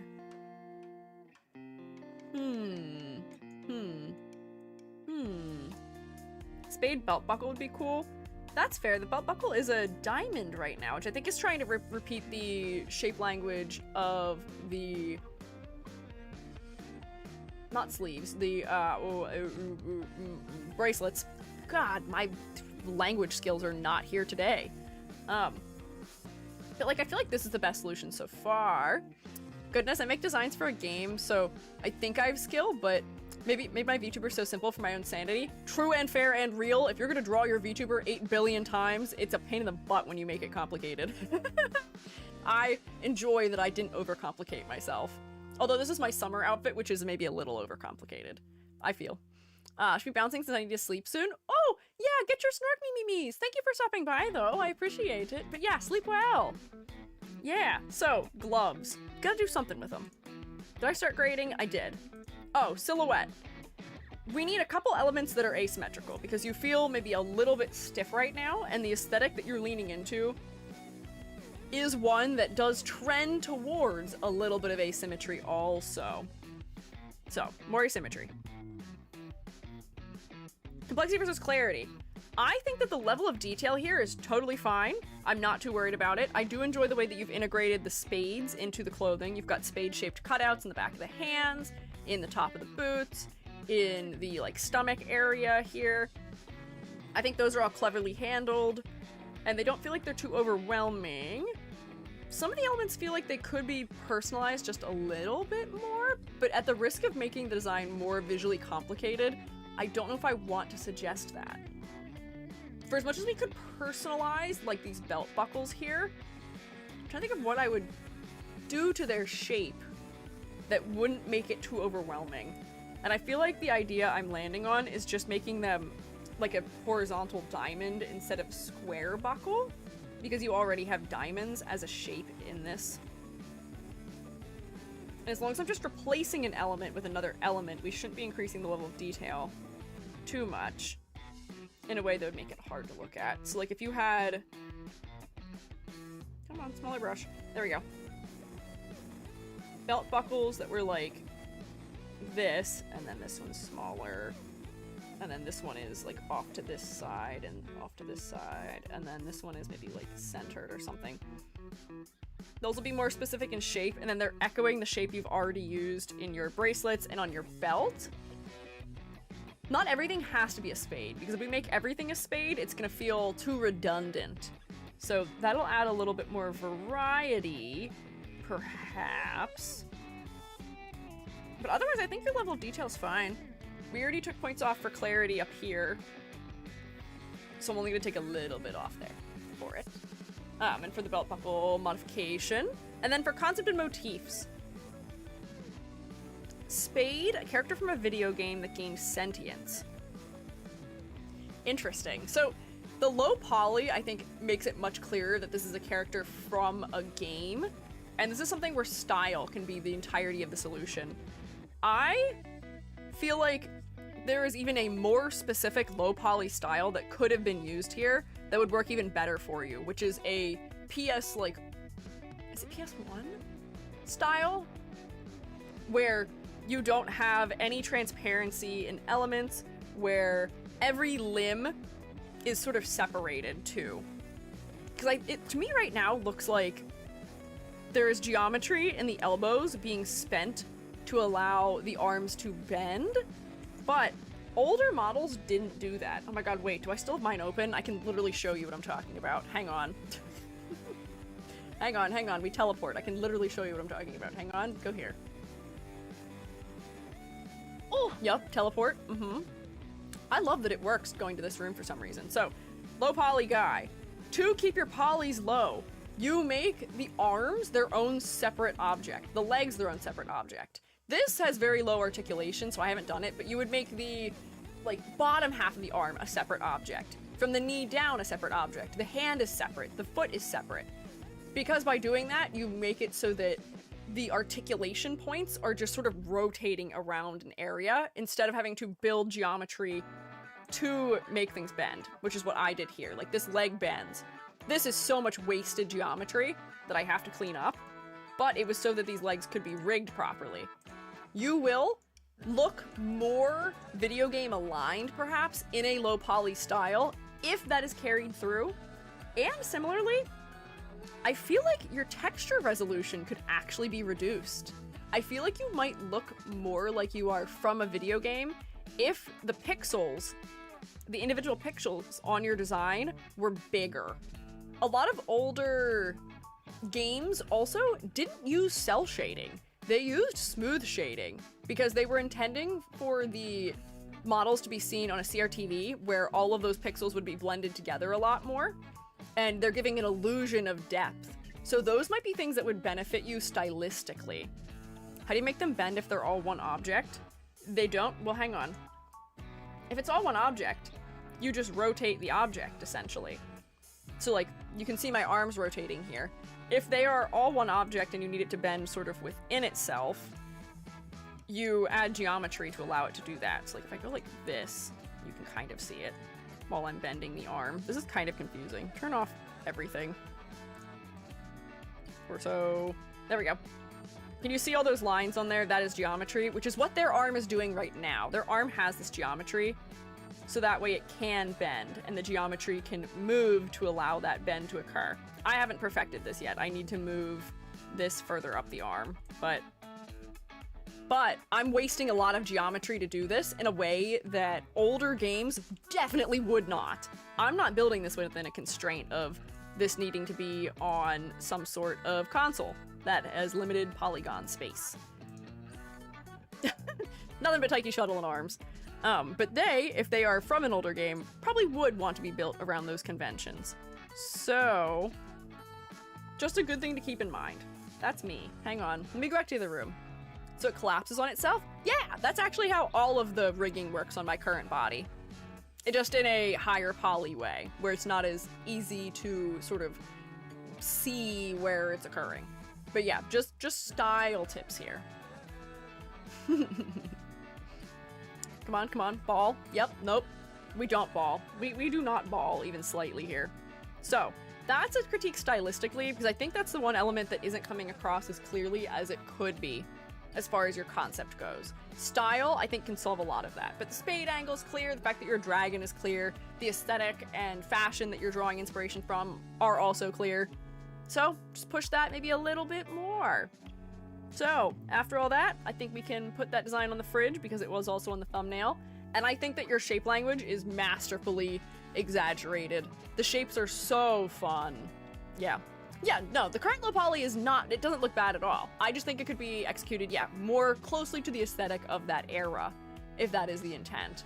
And like the shoes could probably be exaggerated a bit more along with that. But, yes. Otherwise, pretty respectable score here. 2, 3, 4, 5. 8.5 out of 10? Hell yeah. Can we get a round of applause? That's not a color. What? There we go. 8.5 out of 10. Wahoo! Thank you for submitting your design for critique. And thank you, Shroommates, for your helpful feedback on the design as well. We'll save this. Bop. And then I will close it. And we're on to the next one, which is a fellow we missed the last time we did this, and I'm so happy that we're not going to miss it today. This is one that we looked at very briefly, I think for maybe an aquatic day? And then we didn't actually get to do the critique for it because we ran out of time, so I'm glad we're getting to do the critique today because I thought there was something very fun about this design. So this is Suo Hilankuka. I hope I'm saying that in any capacity correct, and I'm so sorry if I'm not.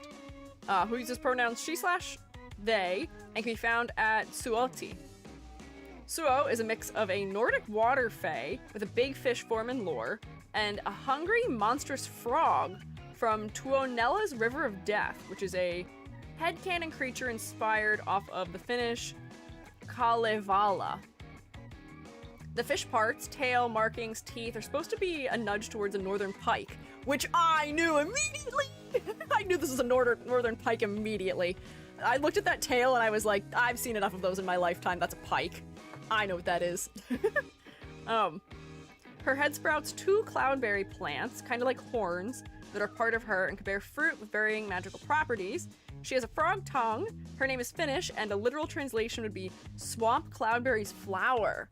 Oh, it's a frozen river. Interesting. I like this fella. They're very cool.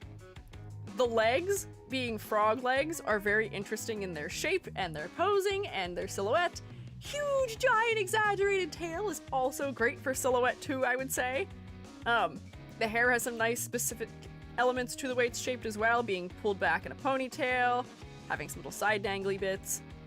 And then we've got little flowers in the hair too. Chat, is this a visible concept? I would say so. Shroommates, I think, would agree with me. I would say this is a visible concept. Probably. Found them, they're active on Twitch. Oh, I'm aware. I searched them down before we did the critiques today, and I was like, I swear to God, if you're gone, I'm gonna be so sad, because I was sad we didn't get to do the critique before. People with cool designs, you need to exist forever, and I'm not allowing you to graduate. Full body ref is cute, but the smaller images are more gremlin. That's true. I do also really like the gremlin energy of some of these down here. So, concept-wise, I'm picking up what you're putting down. I can see it very clearly. You are a creature that is a combination of a frog and a trout. Or a pike, not a trout. Although I guess kind of trout-like, but is actually a pike. Oh, hi, you're here! Hi, Suo! We were saying very nice things about your design. I can tell what your concept is very clearly. Also, I love that you have just a whole tail as an emote. That's so funny. I was able to guess what species of animal you are on my own without having to be given any hints because I used to fish as a kid, so I know what a northern pike looks like. I know a northern pike when I see one. That's a northern pike. I can see the frog-like elements very clearly from your feet. I feel like there's a way we could make the sprouts out of your head almost read as frog eyes, which might be interesting, because I think that they could be more exaggerated. They do blend into your hair a good bit from a distance. And if we made them a little bit larger, that would probably help with that. And could serve sort of a double function, where we're creating round objects on the side of your head. Oh, Edward, thank you for gifting a sub. That was very kind of you to Suo. Thank you. Shroommates, can you rotate for Edward, pretty please, if you'd be so kind? So you don't miss anything. Oh, that's so kind of you. Thank you, Edward. I do try and pay attention for the, ads when we have somebody here in the chat whose design is being critiqued, but I do miss it sometimes. But thank you. Let me just go like this. Pop. And it might darken the leaves just a little bit, or maybe we could darken your hair, but one element needs to be pushed and the other needs to be pulled in order to increase the contrast here. Effectively, you know? Very gender. YouTube Shroommates say very gender. I agree. Needs maybe one aspect of asymmetry. Also, hi! I do agree with that also. We will get there too. But hang on. First, clarity. Because these elements being your namesake, to me, implies that they are very important. So, based on that, I'm gonna make them bigger. Let me see. Can I make them more round too? Like this, perhaps? Yeah, there we go. Bigger flower thing in hair. Maybe we just need to push the brown in your hair down a little bit. The color layer. So that way the brown isn't touching them. Or the green isn't touching them. So like this green element just ends up sloping further out along this side so we can see that green. I think that's helping a little bit. Darker shading I think would also be beneficial to sort of push some elements back here, but I think already we're getting more clarity just out of the color change against them. There we go. Whoops, and I have accidentally changed the stems color, which is not going to help, unfortunately. There we go. So, bigger, more exaggerated. I think we can add a drop shadow that's darker to the hair, probably back here also, for clarity. And similarly, I think you just need that wherever your hair is behind your head, so that we can see where your ear is a little bit better, because I do lose your ear in your hair also. So like push these back. I'm not gonna leave it this dark, bear with me, but just so that we can see what I'm doing. My brush size is not my friend today. I don't know what it's doing. I keep trying to scale it, and instead it just like jumps to a super duper extreme. Evil and mean and unkind. But there we go. Actually, I might want a little more of it, like that almost. So then the leaves are lighter in comparison, so we can see them more clearly from a distance. Do you see how they're popping now? Yeah. Yeah. And then pushing this back behind your ear also. Pushing that back. Pushing this back also. And then through here. And then sort of transitioning it up in the back of your head somehow. We could probably even do that here, because I think your hair would get lost against your shoulders just a little bit also, because we're using a very similar green.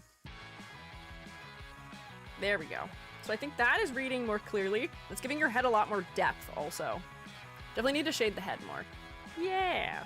These may be critiques that are just about this particular piece of art also sometimes. That is a thing that happens in designs, but I'm sort of just grading what I'm able to see right now. So just more clarity around your flowers that are in your hair.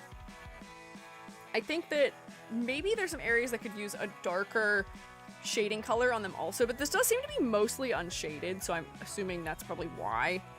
Like, your head and face would have better clarity if we had a drop shadow on your neck.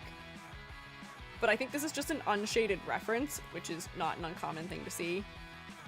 And that's why we don't have that. But just for clarity, if that is what you normally look like and what your model looks like, just define some of these edges a little bit more. So we can see where the overlap is occurring. Is a leotard with exposed hips okay with the TOS, or does the green skin get past the stupid moderation AI? So that is actually a good question. I do worry that this may actually be a TOS violation now that you say that. The entire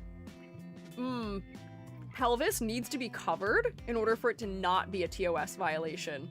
So crazy as it may be, and this is something that I did for a design recently, maybe you invert your pants shape so that the part that is open is on the outer thigh instead of the inner thigh, because this right here, this is going to be the TOS violation.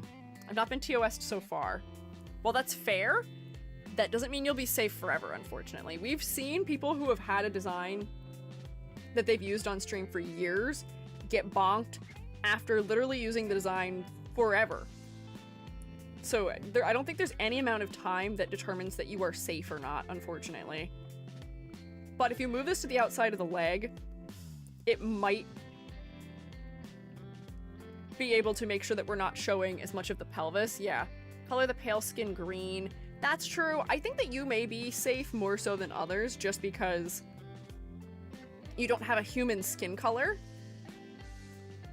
But this does get close to a human skin color in a way that may pose that as a trouble. But if you're not against just inverting where the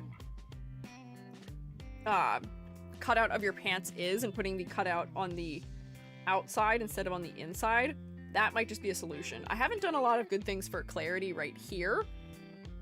I don't know if it needs to be attached or anything, and maybe this would be darker in order to more clearly read as being like a pant or a leg, or maybe then you get something that's like shaped like this to attach them to each other or something. But there could be something done to design this in a way that integrates it a little bit more, but that could be a TOS safe option. Otherwise, you could just go like this. And as much as that is not as fun of a shape, better safe than sorry most of the time. Yeah. When in doubt, add chaps. We have done that before. I have done that before to a design. I may have to leave it like this just in case, but yeah. So, having edited that, I think that the strength of your design is in your body. I think the maybe weakness of this design is in the clothing. The clothing I don't think feels as specific. This doesn't feel like something that is as unique to you as it probably could be, because I'm not sure the shapes are being informed by anything all that particular right now. Like, I'm trying to think about elements we could bring in from frogs or from pike or from maybe your floral reference with the swamp cloudberry, and how we could use that to make the clothing shapes more specific to you. Like, your neckline could be maybe slightly more flower-like to reference the flowers. The flowers seem to have a shape that is like a heart and then something like that on each side. So maybe we modify your neckline here to look like it's the top of those flowers. And then that feels more specific. General advice for everyone: also be careful with twos violation designs, because you are risking giving haters to mass report you and giving a valid reason for the platform to ban you. That's fair. I will say VTubers do have a disproportionate amount of, I don't want to say haters, but like people who just mass report for the sake of mass reporting, unfortunately. So it is always good to be safe rather than sorry. This is true, Gary. But more specific collar shape that looks like the flower. Maybe that's interesting. Maybe then it has like something like this so that these read as like the petals or something. You could exaggerate the neckline shape so that like these bits are lower instead of being higher like I've made them. Hang on. Make them like wide instead. I'm not trying to get rid of your armpits, but like I'm just trying to make these feel like that flower shape I drew. Or something. You don't have to do all the things I'm suggesting, but that is going to tailor the clothing to be more specific to you. Ripple pattern in the shirt / leotard. Yeah, that could be a good idea too. Some subtle pattern work might be nice. We can do the Among Us technique. If I'm thinking about what you're thinking about, which would be like a ripple texture that's like, oops, that's too thin.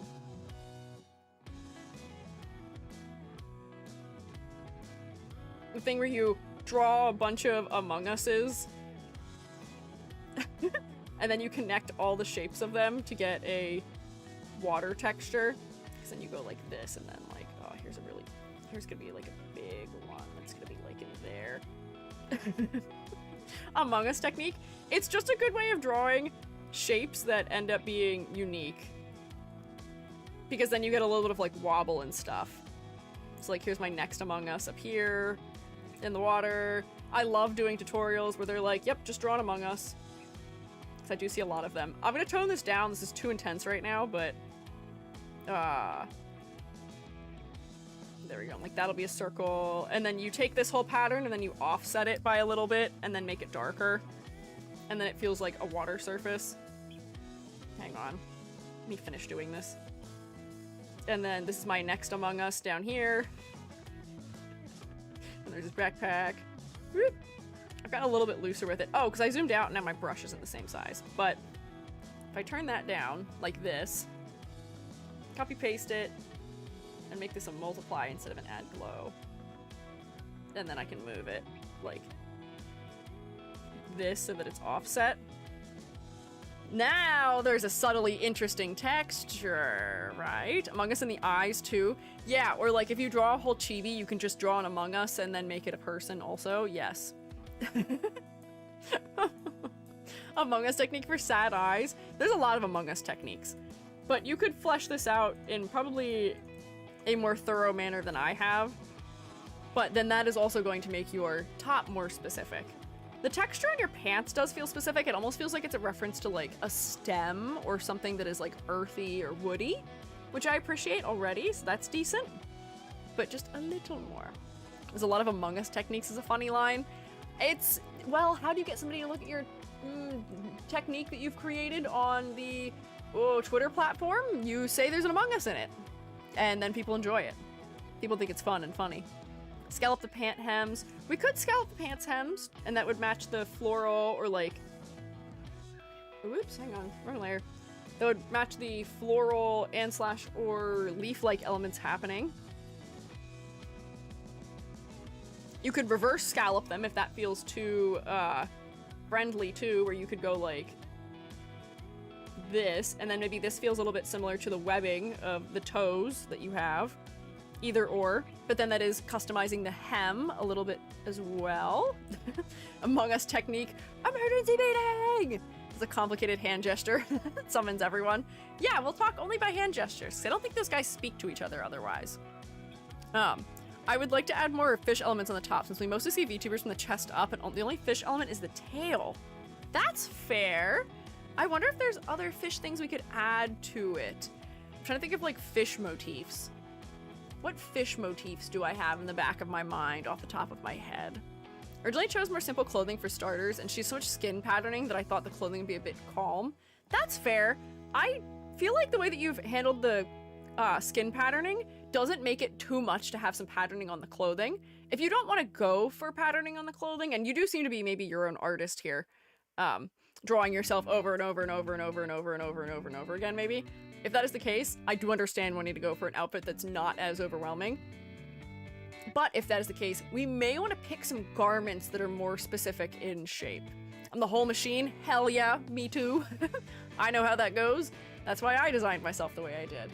Let me look at my Pinterest and see if I have a reference for something fish-like that could be brought into this maybe.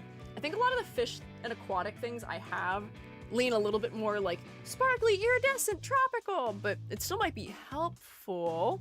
Handkerchief hanging off a belt to look like fish fins. We could do the classic and give you like some sort of like fin that is off the side of your pants too, almost like the, oh, fungi father be mad at me. What are they called? Oh no, oh no. The fins that fish have on the bottom, dorsal's top.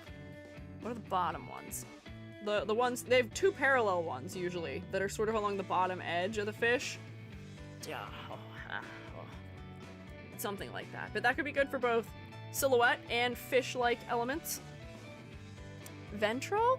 Maybe. Strong maybe. Could make the ponytail have little fish fins to mimic bow strands. Oh, that's true. You could do that with this here. If it had them like this, but I feel like that's still gonna be too far behind the head for it to be super visible. Fish.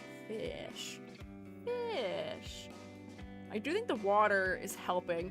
Oh, wait, maybe this could just be an interesting layer. Instead of having an entire pattern on here, what if you had just like an upper layer? Oh God, how am I gonna do this?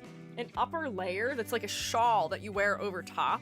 So you can do things in a way like I do, where there's particular garments I just ignore when I draw myself. You could ignore this when you have to draw yourself 8 million times, but it can be on your model maybe. You could have like a shawl or something that is just over like the top part of your body here that has that pattern we were just talking about, the Among Us.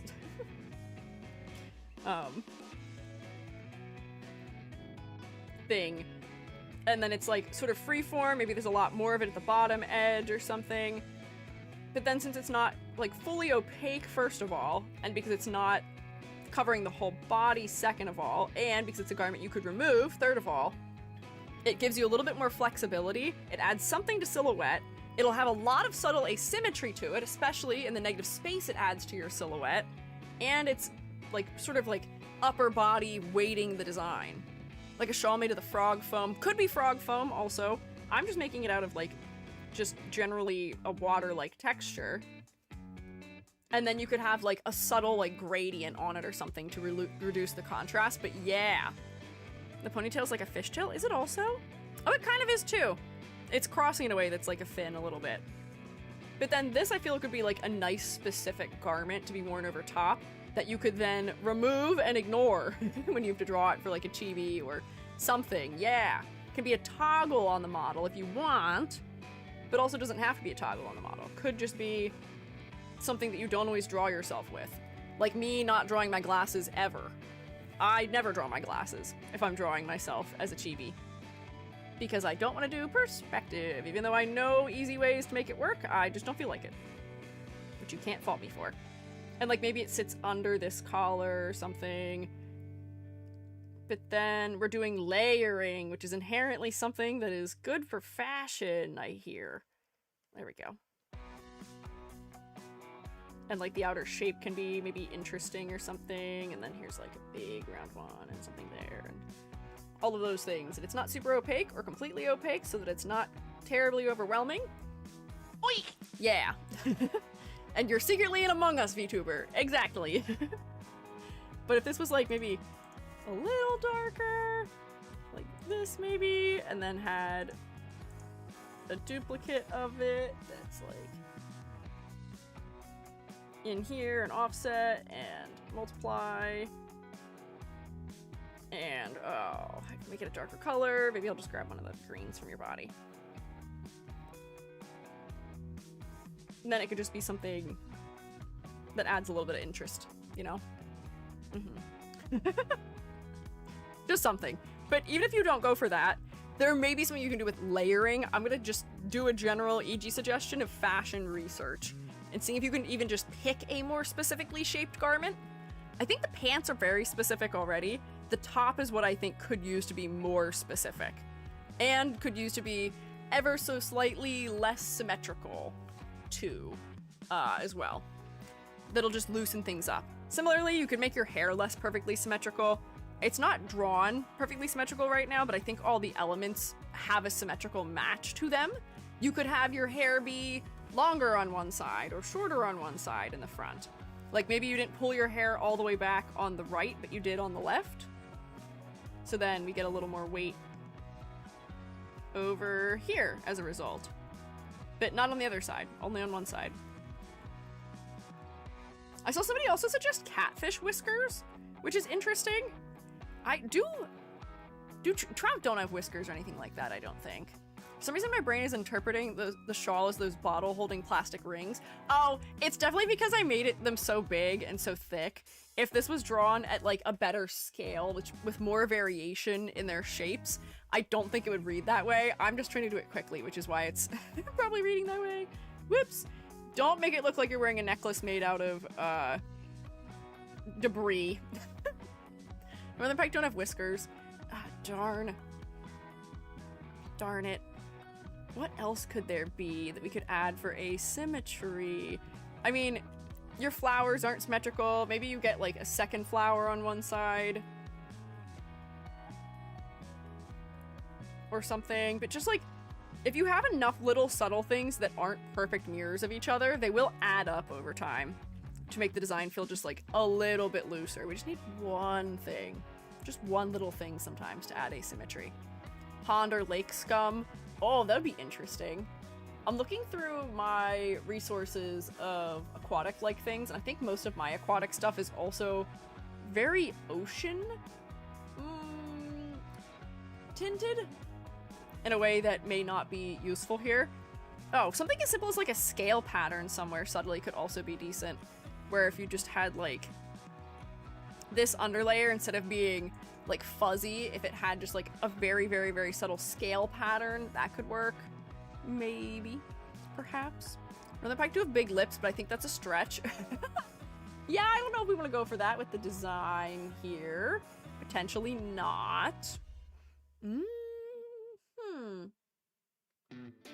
I'm not seeing anything that I think would work particularly well, unfortunately, as I do some of my searching.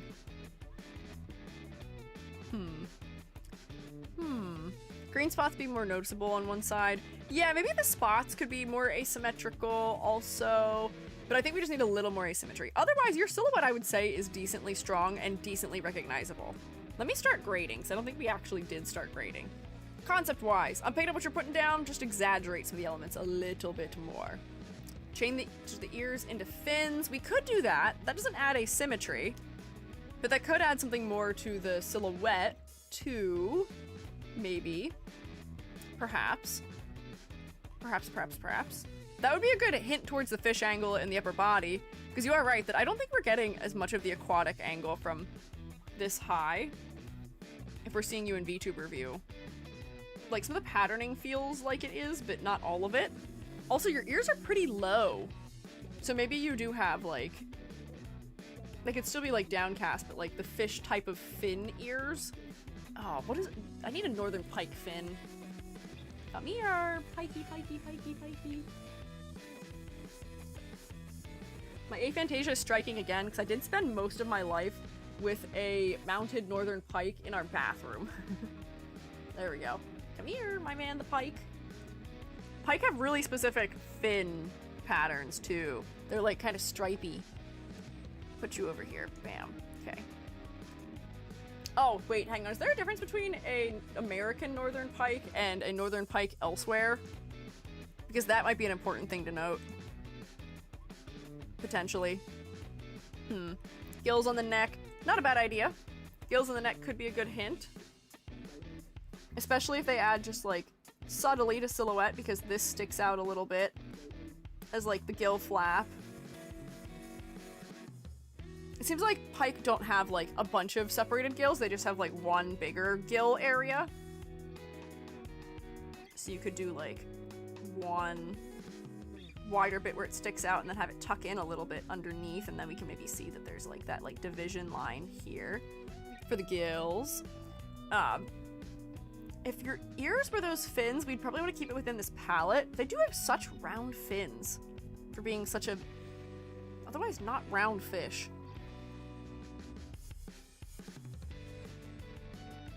This might feel a little bit goat-like if I make your ears this shape, but if they are a color that feels like they're a fin as opposed to being an ear, that might work. I say as I've made it an ear color. They're like really gold.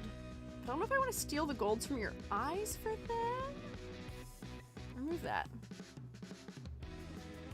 Might just be worth playing around with. What color did you use for your fins here? You made them very desaturated.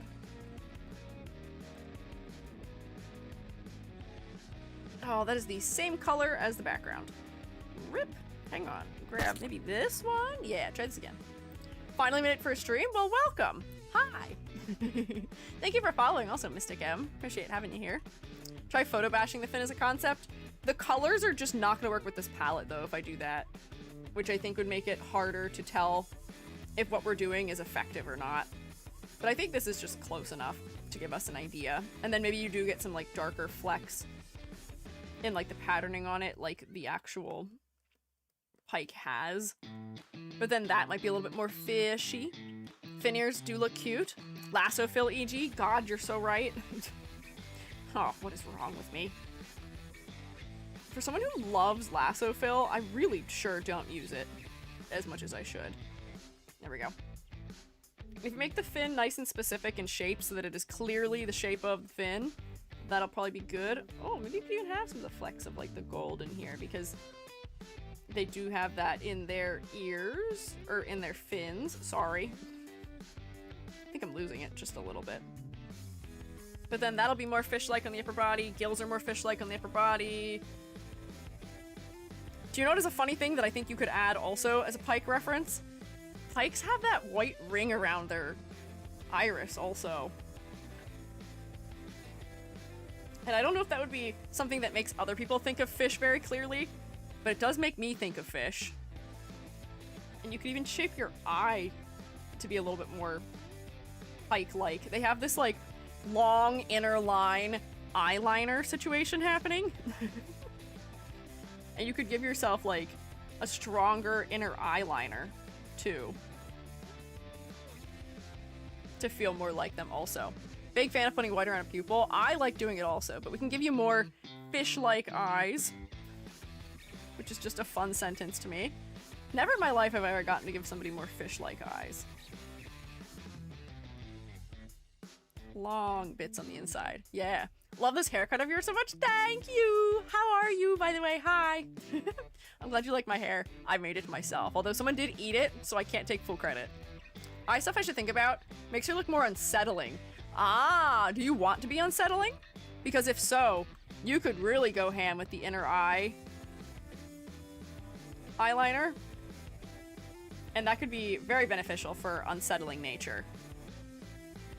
Especially if the inner eye is more intense than the outer eye. She is a swamp monster. Alright, noted. Noted, noted. So then also I would imagine that having the gills on the neck would feel similar to that. Also, I noticed you don't have a nose because you have gills, which is also fun and funny to me. Oh, Amber has stolen a bit of my hair, but that's okay. I look slightly with short hair. But yeah, there we go. Swamp creatureify you. Just a little more. We need to see the fish a little more. But I think overwhelmingly we don't have too much of an issue determining what your concept is. For complexity versus clarity, I think your clothing can be more specific. For color palette, I think that there's a little bit of a clarity issue around the top of your head with all of the similar greens just touching each other. So just be careful about them and what they're touching. definitely push back some elements with shading a little bit more for clarity's sake. Does have a frog nose, but for her to look prettier, I left the nostrils completely out. I see, and I say to that, why are we worried about conventional attractiveness and noses? Hey, my hair. As I'm saying, conventional attractiveness, I'm now bald. Why not? Why not a frog-like nose? I feel like there's still a way that you could do that and make it cute. You could make it cute, I'm sure. Oh, thanks. There we go. Now I'm not bald. Cool. I'm the most conventionally attractive I've ever been. I'm Miku. But commit. Yeah, be monstrous. Why not? People who are here and looking at your design and enjoying the fact that you frog-like legs and arms and you've got a non-human skin tone, I don't think are the kind of people that would be put off by you having a more frog-like nose anyway. I think that audience would not be perturbed. Maybe the average VTuber audience wouldn't be into it, but I don't know if that's who you're appealing to already anyways, you know? Like, I think there's definitely a niche for this, and you can lean more into that without running into trouble. Silhouette. I think your limbs are very effectively handled. Your clothing does add nice things to silhouette. Just make it a little more asymmetrical. And then for focal point, I do think your head was focal because it was the most detailed part of the design, and also the area that has the largest amount of the lightest color being this like sort of fleshy tone that is on your face. So that worked kind of nicely. And I don't have any issue with it.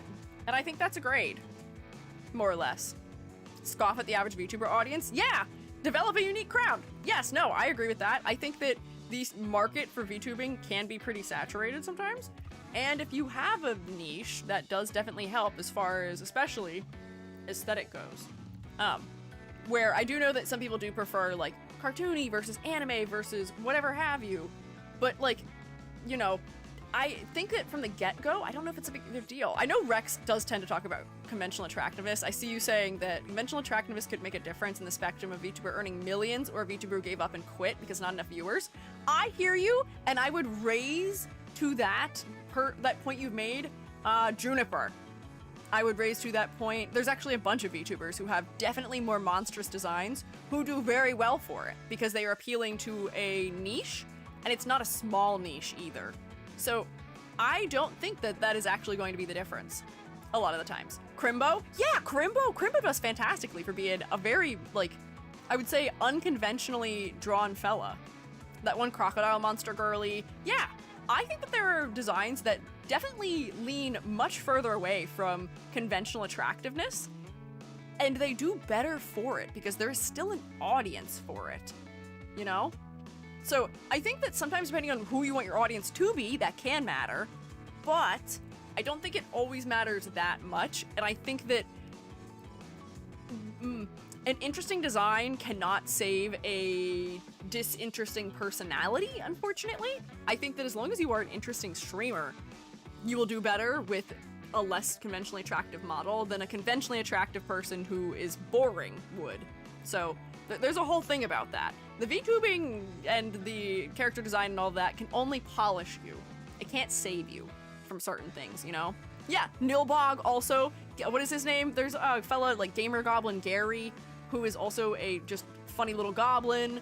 There's also a different green goblin fella.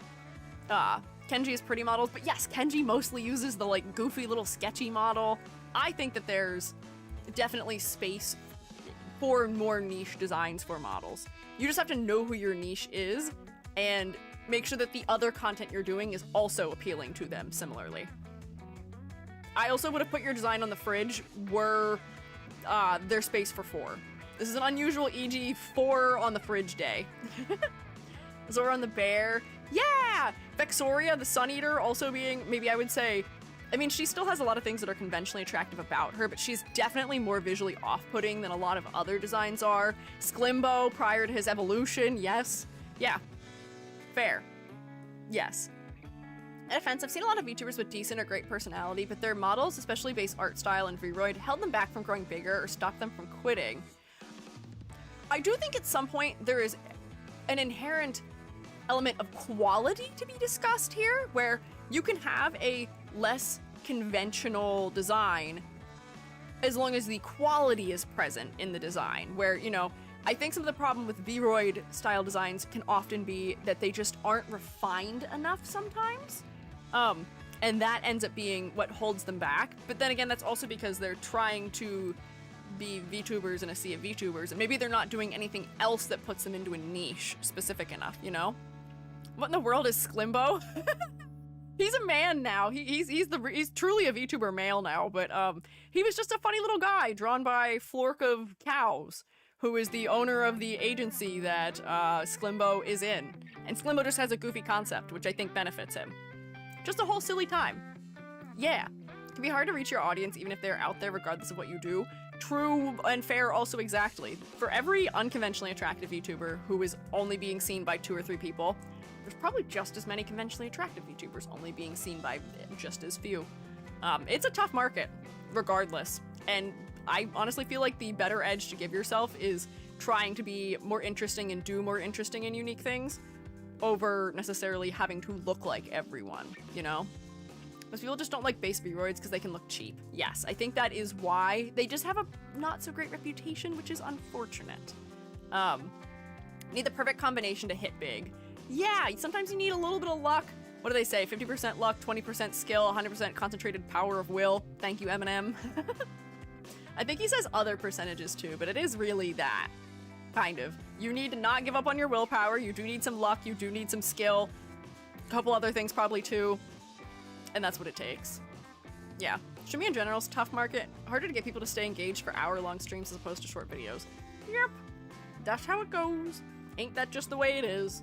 It's a hard market, but if you're in it, and you're in it for fame also, you will mostly not have fun and you will probably quit anyway. 5% pleasure, 50% pain, 100% reason to remember the name. Exactly. There you go. True. Yes. 100%. A lot of VTubers start with a base Vroid model and later on get super high quality models. Technically, I count for that. I technically had a Vroid model. Even though it was kind of a 3D modeler-ified model, it was still a Vroid model. And I upgraded from that, but yeah. Yeah. Anyways, we have a grade here to give, and I've got to get rid of this man, the Pike, who is just ominously observing me over my shoulder. He's breathing over my shoulder, and I was getting a little bit of a chill down my spine. Grade. We have 2, 3, 4, 7, 8 out of 10. Wahoo! That is pretty. We've had a very high score day here today. That's not a color we can see. Hang on, try again. There we go. Bam! Can we get a round of applause for Suo, please? I really love the giant exaggeration of your tail. But thank you for submitting. Also, thank you for stopping by. And thank you, Shroommates, for the wonderful, useful, helpful feedback provided. Thank you. Thank you. Darn it, we only did 5 today. I wanted to do 6, but I guess we did start late, and I did have a 15-minute tangent about putting wood in food for some reason. Good God. Did I even get bingo about this? That will make me feel better. If I have bingo, I'll feel better. Visible concept. Yes, we had that. We did not have twin tails, except on me, but that doesn't count. Not really pastels. I gave this one a sheer fabric. I don't think any of them are complicated. We did have clothes cutouts. I don't think there was particularly in a hoge. We did have symmetrical designs. We did have pink hair. No heart, kind of a heart motif. I didn't make any shoes bigger. Dang it, I don't have bingo. We had 5, it seems I forgot one. There wasn't a hoge? Was there really? First design had one? Aerith, does your design have a hoge? Does it really? Does it truly have a hoge? Because if true, if so, if real,